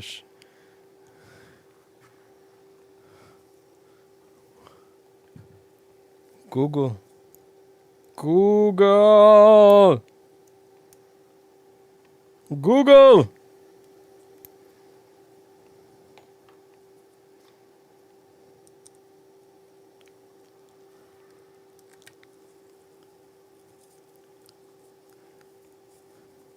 Thoughts on Andrew Yang running for New York City mayor? I mean, you can't, it's hard to do worse than de Blasio. It really is.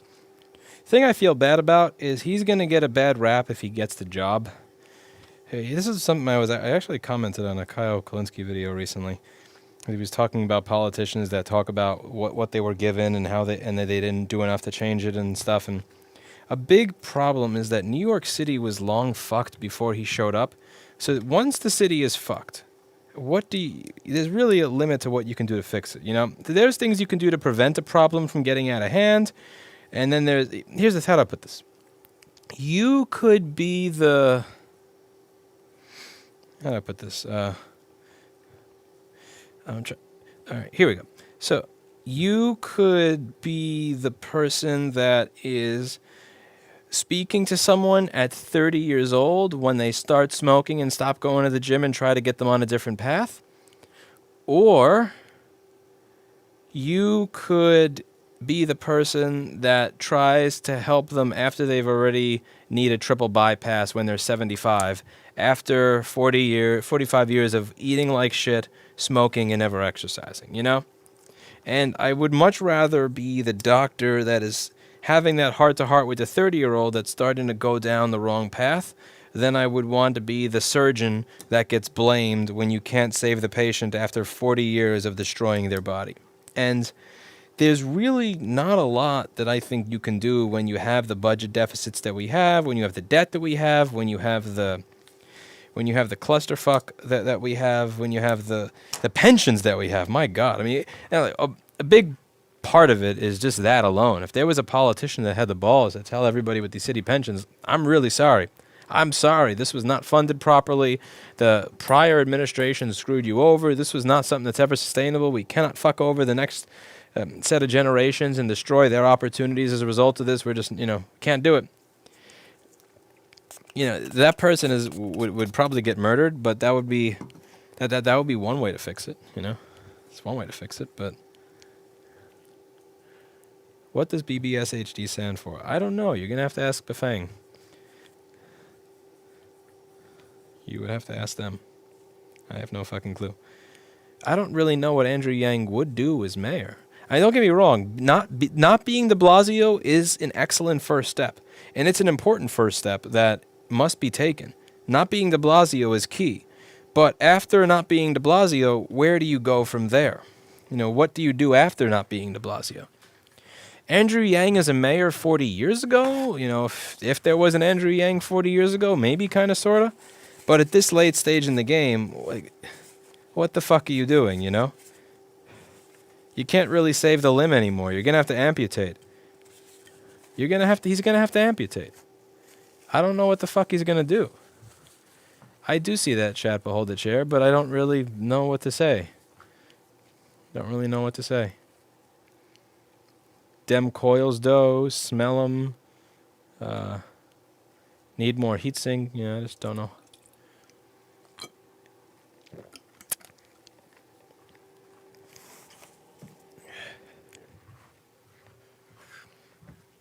Okay, now the same thing I did there, I think I should do here. This one looks like it has black lithium grease on it, and what I'd like to do is make sure there's no little pieces of rocks anywhere in there, because I saw rocks in there, and this little thing spins this big thing, so there's probably a rock or two in here. This is the outermost piece, so I'm going to clean this out. Put a new QC sticker on. I should put a sheep sticker there. That would be a cool thing to do. I put a sheep sticker on there. How about that?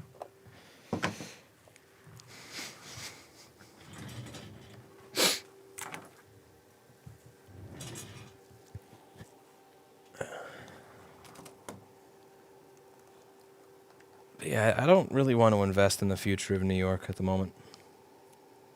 I'm not particularly excited about the future of New York as New York City, or where it's going to be going, or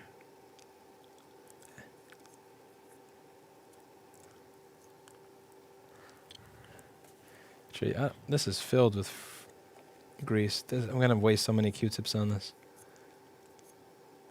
Yeah, I should use a paper towel to wipe off the Q-tips so I don't waste all these Q-tips.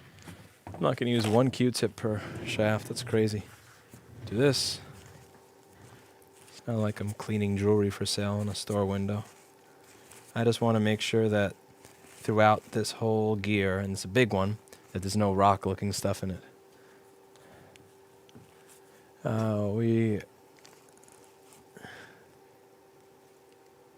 Bearings in good shape. I don't know. They look like they're in decent shape.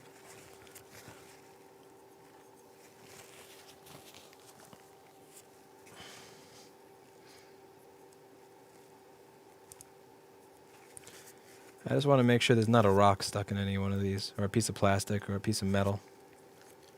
It looks like there's nothing in here, but this had to be something in here because there was something in the thing that spins this. Use a toothbrush. I don't think I have a toothbrush here.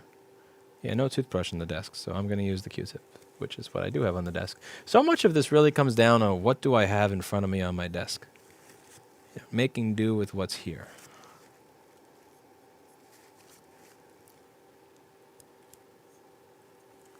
Let's grab brake cleaner. It is 12:52 a.m. in Manhattan. I'm going to use what's on my desk.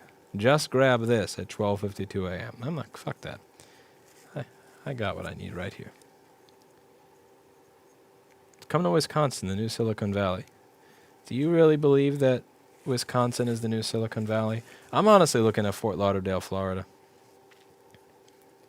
The ability to afford a house right on the beach in a fairly low crime area, low crime, low taxes, low property taxes, decent houses, state that is, Florida as a state is considerably more fiscally sound, so I don't have to worry about them raising taxes on businesses, people, or everything else. So it doesn't really matter if the taxes in Florida are... the property tax being low matters because that's a big one, but at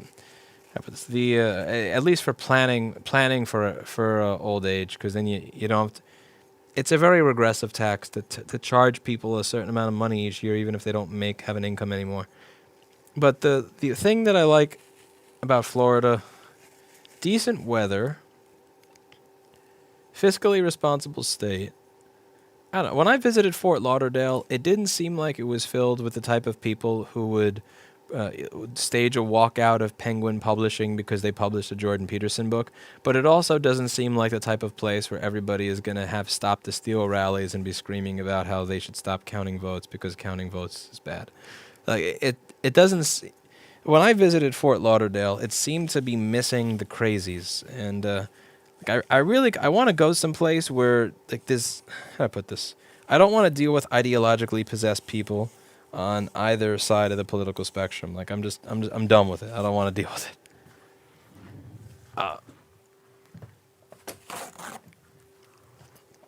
I don't want to be around people who are owned by ideas.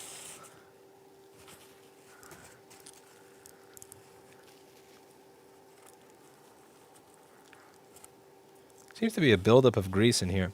Is there any particular reason for there to be a buildup of grease?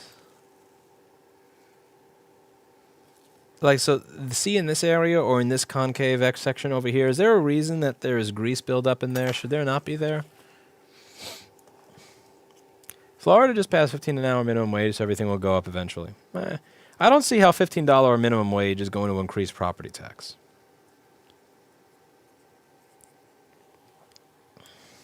Honestly, like, everybody's losing their mind over $15 an hour minimum wage, and even liberals were saying, "Oh, that's so great that they." No, it's not. It's not an accomplishment. It really isn't. So, firstly, the fight for 15, that whole thing. And to be clear, I'm not someone who's an advocate of higher minimum wages. I'm an advocate of giving people the opportunity when they have no skills to offer their services at a price where people want to buy them, and for employers, once you have employees that have good skills, to stop fucking paying them pennies, and do the right thing. But at the same time. The thing about the fight for $15 an hour minimum wage that gets me is that started like 5 or 7 years ago, right? It's 2020 and it just got passed, but it doesn't actually go into effect for like 3 or 4 years. So it's not going to be until 2024 or 2025 that $15 an hour is the actual minimum wage in Florida. And by 2025, $15 an hour, after printing as $5-7 trillion just this year alone, is not going to be worth anything. So you started the fight for $15 an hour in 2014 or 2015. That was when I first started seeing this shit make headlines, like 2015 or so. And it's not going to be until 10 years later that you get the $15 an hour. By the time you get $15 an hour, $15 an hour is going to be worth what $10 was worth when you started the fight. It's sad, it really is, but that's It's fucking ridiculous. It's crazy, but yeah. See you later, Melissa Storm Chaser 8472. I can't believe I just read the entire name. All right, let's just get rid of all this excess grease here.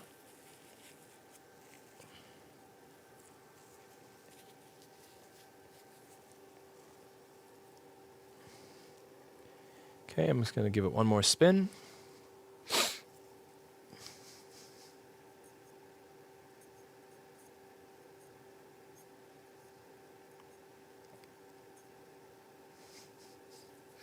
Minimum wage is not much of a concern for me because I don't really, it would only be a concern when it comes to interns and teaching people. And I don't take interns, so I don't care. Even if minimum wage goes to $15 an hour, I pay more than that right now. So if I move to Florida, the pay that I offer right now to people in New York would probably seem amazing in Florida because Florida has a much more affordable cost of living.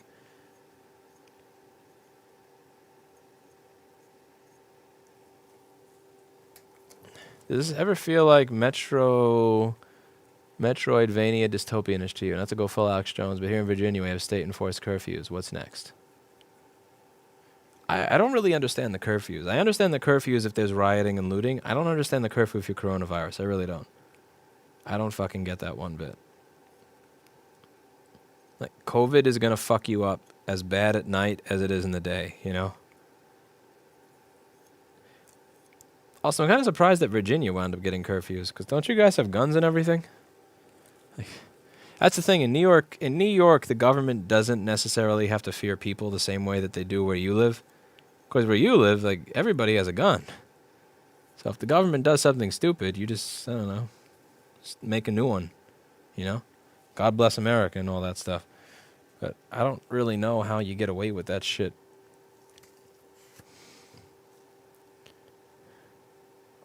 I still don't understand the symptoms Moto was having. I explained that in the very beginning of the video. And the thing about live streaming is, since new people are going to come into the video throughout the live stream, they're all going to ask the same question over and over again. So I have two choices.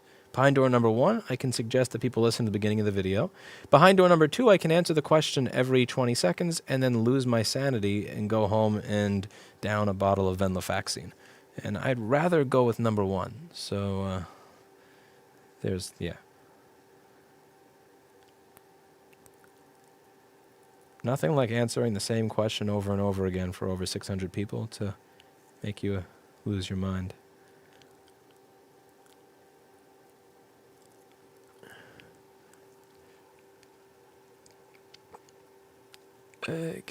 Tech pay is up everywhere. We'll see. Listen, a lot of stuff is going to go up. We printed over $5 trillion. You know, this is not about minimum wage making shit go up. This is a lot of pay in a lot of fields is going to go up. That's too much work, Plasmar. Nobody reads the description anyway.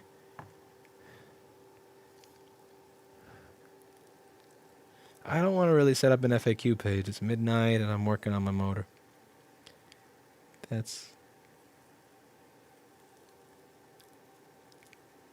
You must have me mistaken for a proper streamer. You're mistaking me with a proper streamer.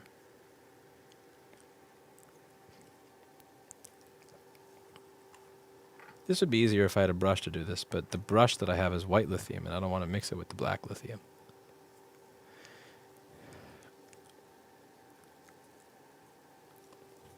Yeah, personally, I know New York is going to have to get more expensive because they're going to have to increase taxes since because of all the money that got spent this year.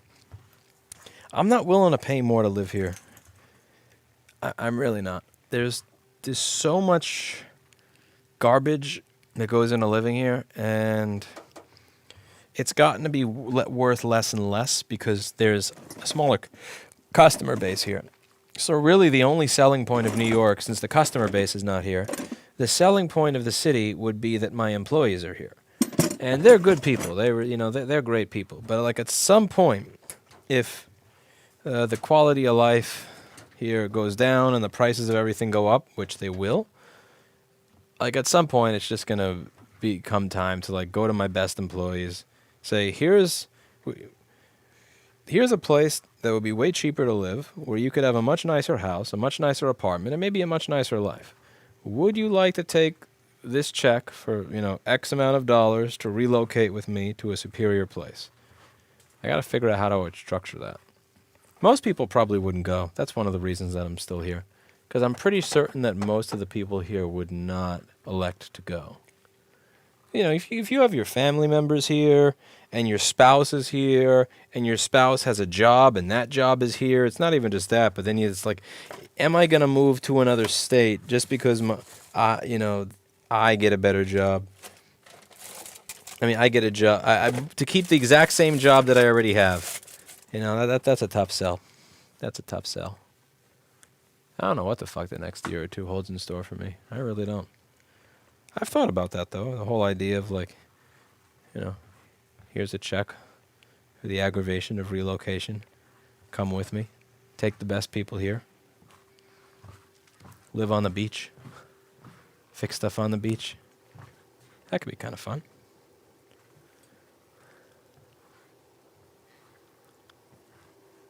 New brushes in the lifeboat cabinet on the door. God bless you, Paul. See that? It's fucking 1 in the morning. 1 in the morning, and a guy who works here is telling me how to fix my motor. You're not going to find that in Florida. You may find lower property tax in Florida. You may find nicer houses in Florida. You may find topless women on the beach in Florida. But you know what you don't have in Florida? Paul S. And if I had to choose between the topless women on the beach in Florida, 0.8% property tax, and beautiful homes for cheap, low cost of living, less traffic, and a happier environment, or people like Paul S., I'd take people like Paul S. any day. In a heartbeat. Okay, here we go. Is this a brush? You're a fine tip snipper. You're a fume extractor thingamajiggy. You're a monitor stand. You know what I should do? I should turn on the light. That would be if I had half a brain, I would turn on the light. That's a smart thing to do. Let me get my phone. Use my flashlight.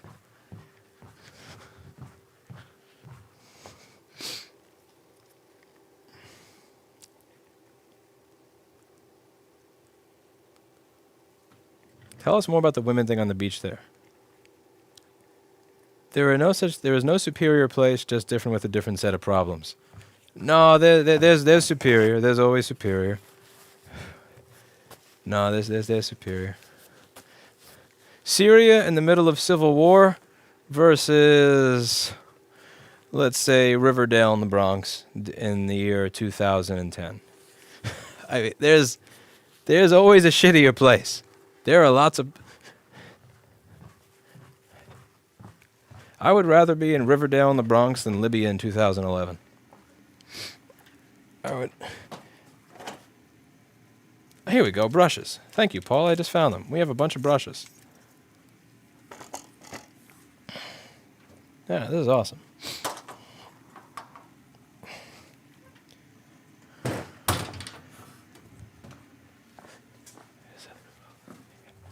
Okay, here we go. Beautiful.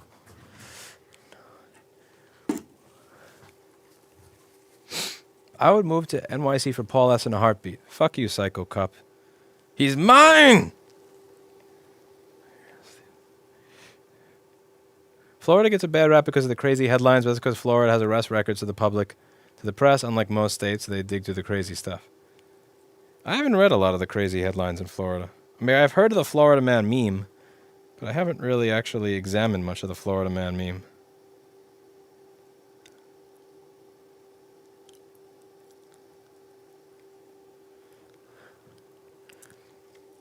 Move to the Cayman Islands so you could hide your millions in YouTube money. That is a good idea.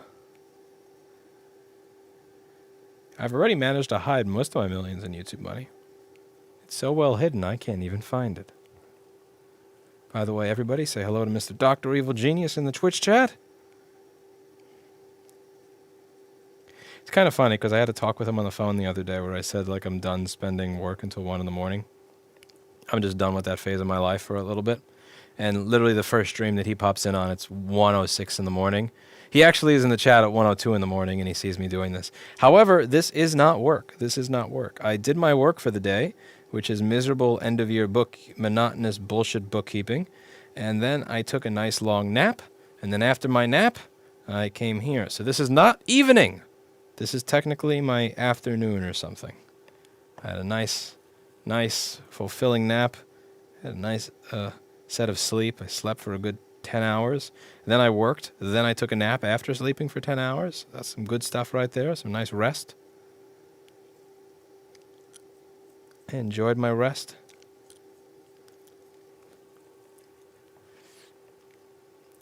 Lots of stupidity in Florida. Yeah, but there's lots of stupidity here too.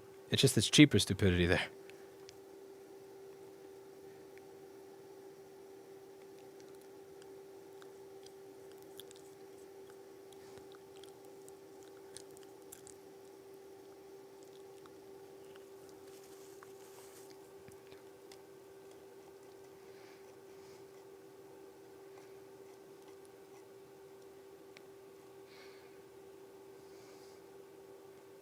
Virginia is all DC people.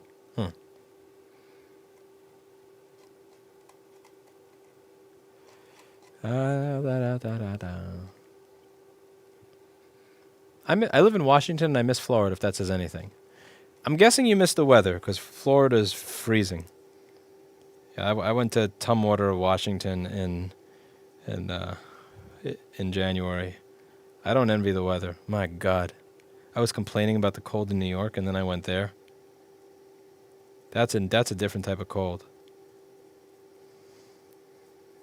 Because New York has the type of cold where you go outside and you're like, brr. Tumwater, Washington has that type of cold where you go outside and you just kind of want to go into a ball on the sidewalk so that you can preserve energy. You can preserve body heat until the ambulance comes. It's freezing.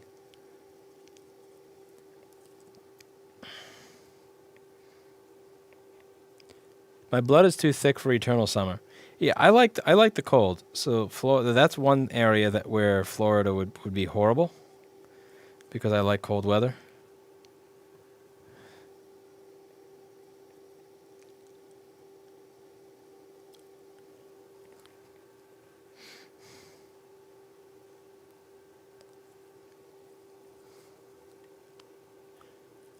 The beach can disappear in a single storm, though.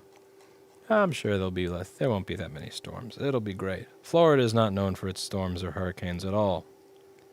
I was in Disney World when I was a kid when they had one of those crazy hurricanes. That was something. Paul says he needs skiing. Paul, with the amount of money that I would save running a business in Florida, I could spend money to send you to Vermont every year. Actually, how about that? Paul, if I included an all expenses paid vacation to Vermont every single year, and I mean all expenses paid vacation in Vermont, like 5-star hotel, ski rent lounge, and everything, and added an additional week of paid vacation, would you follow me to Fort Lauderdale? Let's see. See, this is how this works. This is how what we do is we sweeten the pot.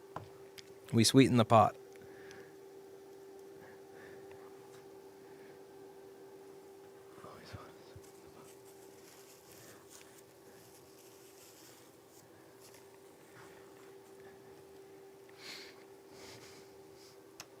Okay, so this thing looks pretty clean now. Now, the next question I have for you guys, is there anything I should do to this area with the yellow shit?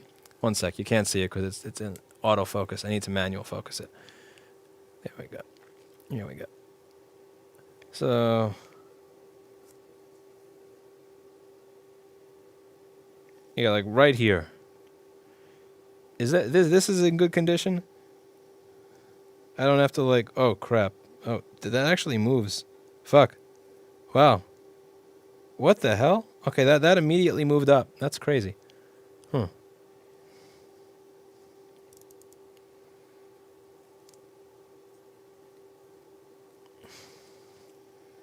Seems in decent condition. So what I'm going to do now is I'm going to consider this somewhat completed. That is, I believe, lithium grease.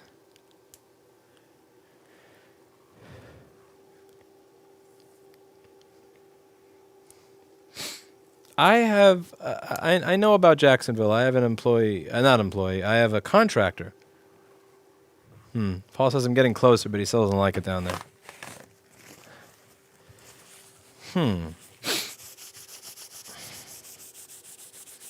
More grease in the ball bearing. Okay, so on the ball bearing is this thing, right? This thing? On this piece? Because I'm assuming that's the ball bearing because it has balls in it. And also, what color grease, if possible?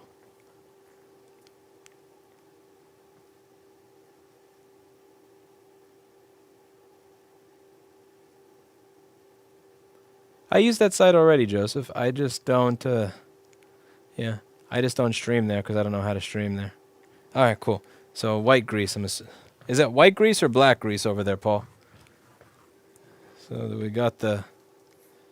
I don't know. I can't believe he's staying up to watch this. It's crazy.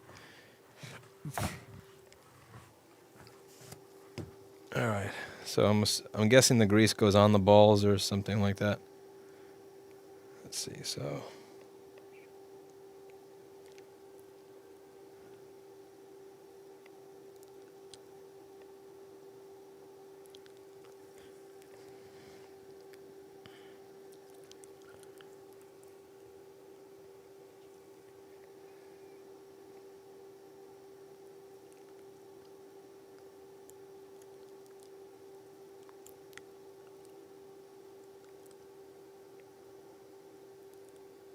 you're thinking of Loctite, Vas Papa.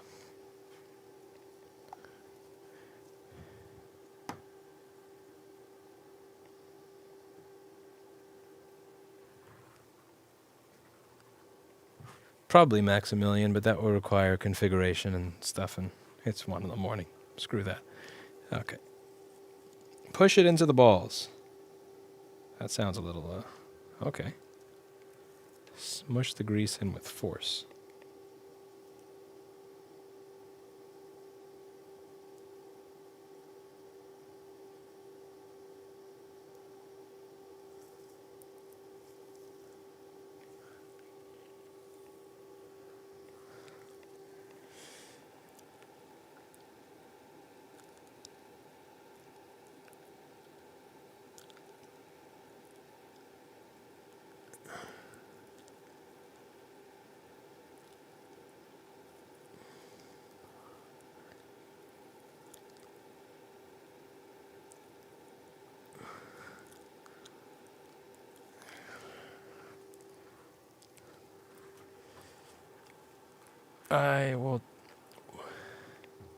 I don't know, Joannon. Okay, let's get my motor core. Where did I put that motor core? Motor core goes here.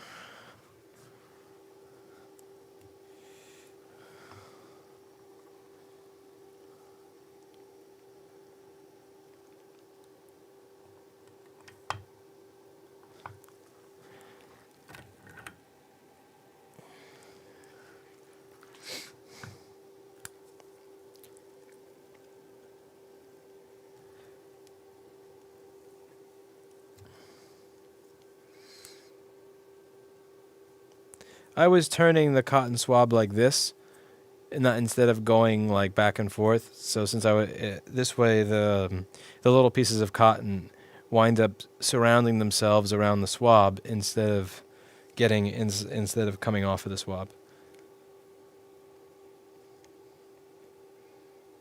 Yeah. Didn't clean the race. I think I cleaned the race. The bearing gets to cope. Copium? Copium. Don't get high on copium. Alright, so this is gonna... The main issue now is that this thing doesn't want to close. I mean, going all the way.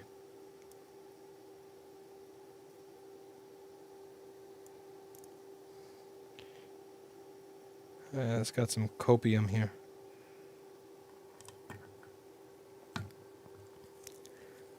What is keeping you from going all the way through? Do I just have to hammer you or something? Ah, there we go. Just have to push it harder. All right. Copium.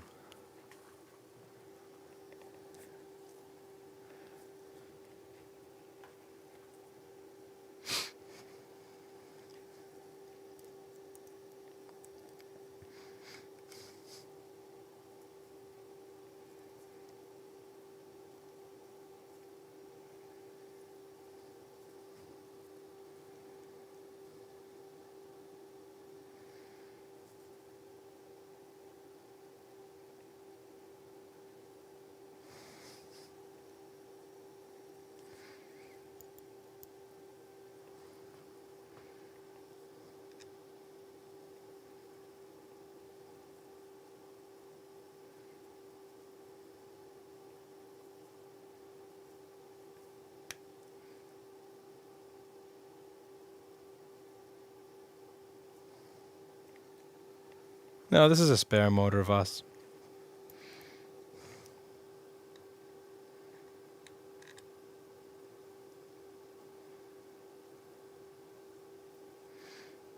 No, Joseph, this is the spare motor.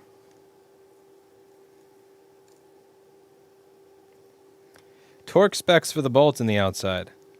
I tighten them until they're really tight.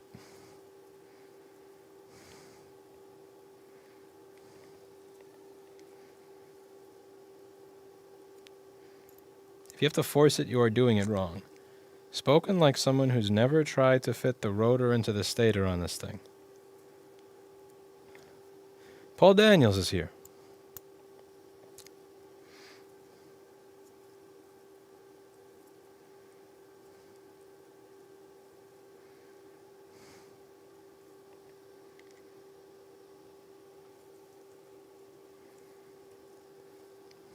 No Loctite.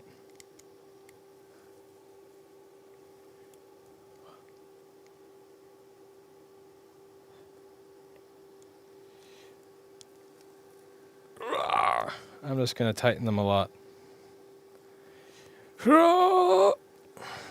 I put them all in kind of loosely so that it's aligned. I don't want to put one of them in really tight and then the rest in and then it's not aligned. So I put all the bolts in and then I'll tighten them once they're all in there.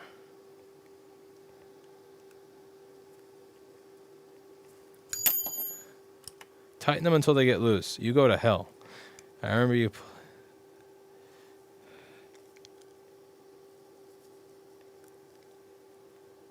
Fuck, Slob is spamming me. Spam. Spam! All that no cap, all cap spam.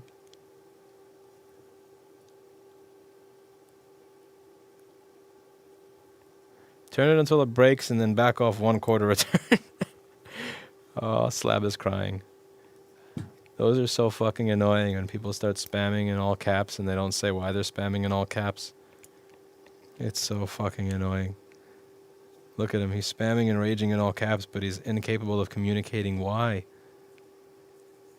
Use your words. Communicate. Alright.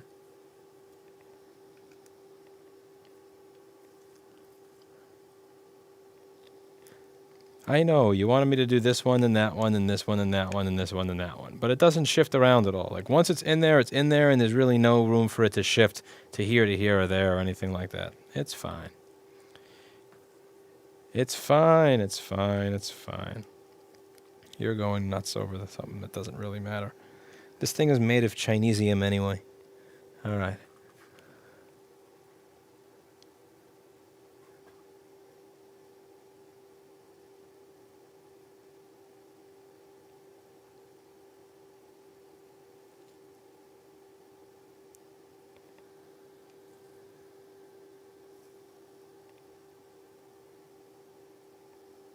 Fine, just to make you happy. Just to make you happy, we'll do a star pattern. It's not going to make any difference here, though.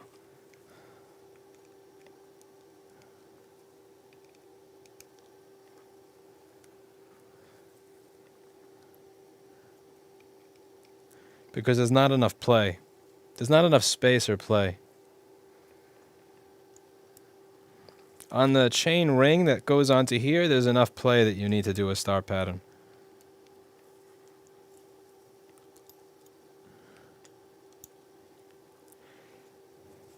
See, like there's no fucking play here. There's no movement whatsoever.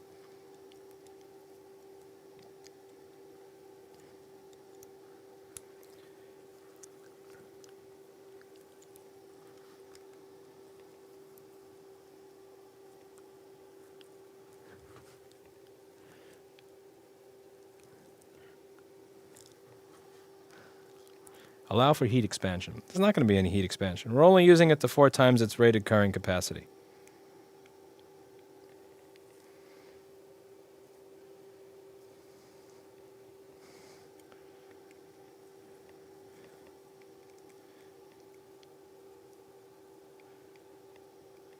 Because of chat, James Fox. Because of chat. To make chat happy. Oh.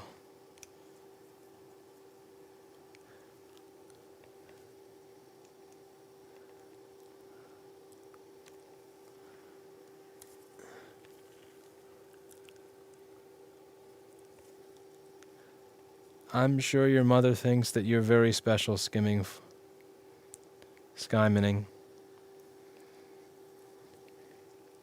I bet that she thinks of that every day as she puts a gold star on her calendar to mark yet another day that her son is special. I'm using a phase runner, Floyd Arn. Before that, I used an AIC BAC 855, which is pretty much the exact same thing. It's pretty much the exact same thing, except it's from the ASI is from the company directly. The phase runner is a third party, but I go through the phase runner just because I can't stand ASI.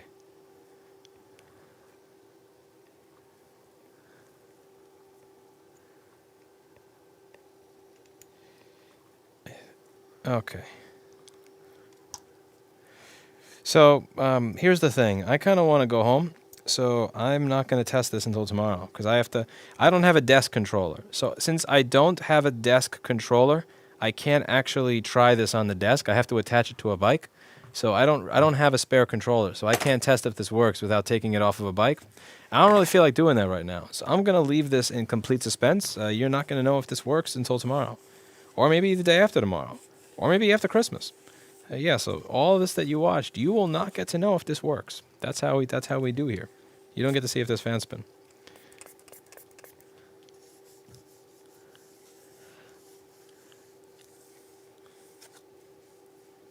I don't know what the D has to do with 1000, actually.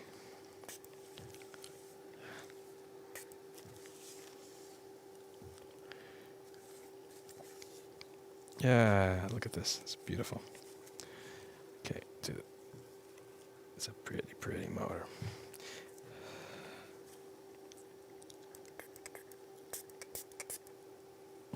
What would it take to get a desk controller? I'd have to get a phase runner, another phase runner, which is after I get the other phase runner, I have the wire. Yeah, I'd really just need a phase runner and the wire. I already have the wire. I just said I have the wire. Why did I just say that? I would just have to have a phase runner. I'm not going to buy another phase runner just for the desk. That's just fucking crazy. I used to have a spare controller, but when one of my Sabvaton died, I put my spare controller on that bike and I never replaced it. Either way, I don't feel like it's fucking late as hell, so I'm going to get the fuck out of here and go home. But yeah, I wanted to do this in a day where there wasn't really a bunch of other stuff to do. I've been putting this off for months because I don't know how to open this thing. So I've been putting this off for a while. So this is my good faith effort to remake this thing. And if it works, what I'll do is I will caulk this up. So I will caulk this all up so that it is nice and caulked. And I will also probably put a little bit of caulk all the way around this. I will put a little bit of caulking all the way around this. I don't trust these gaskets. These things suck. I don't know how good those gaskets are, but I know that the gasket they include here is absolute fucking shit. Because I had one of these where I never opened it. I never took this off. I was using the stock controller. I had a problem. I opened it up and there's water in here. So I don't trust their gaskets. I don't think that their gaskets are much good.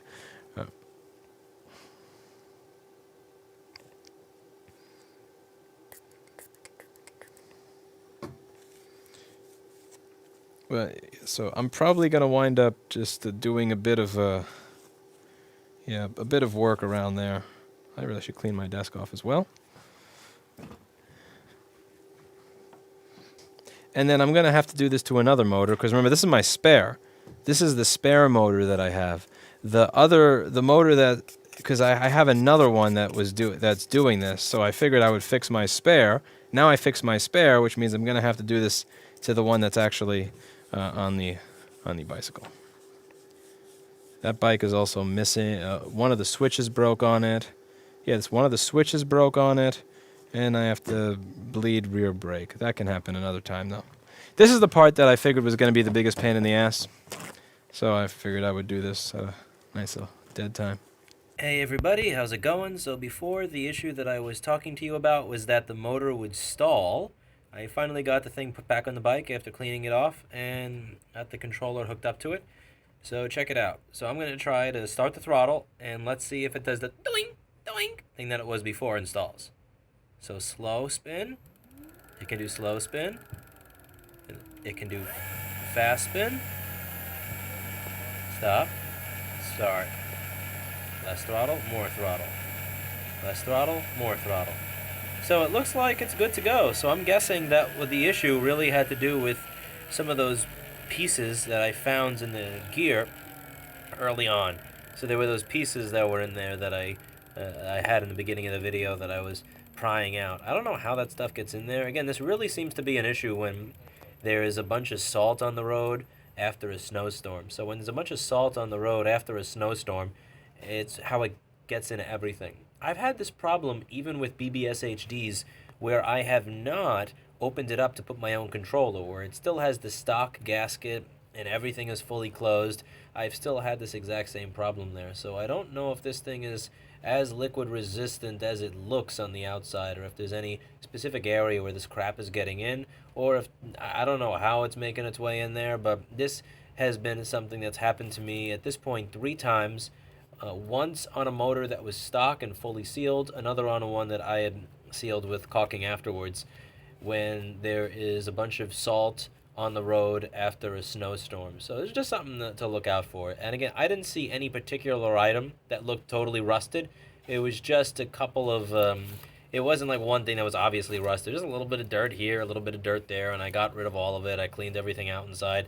And here's hoping that that this motor continues to last for several more years. That's about it for today. And as always, I hope that you learned something from me being, doing a video on something where I'm a complete fucking idiot and trying to see if I can figure it out on my own. So, see you later.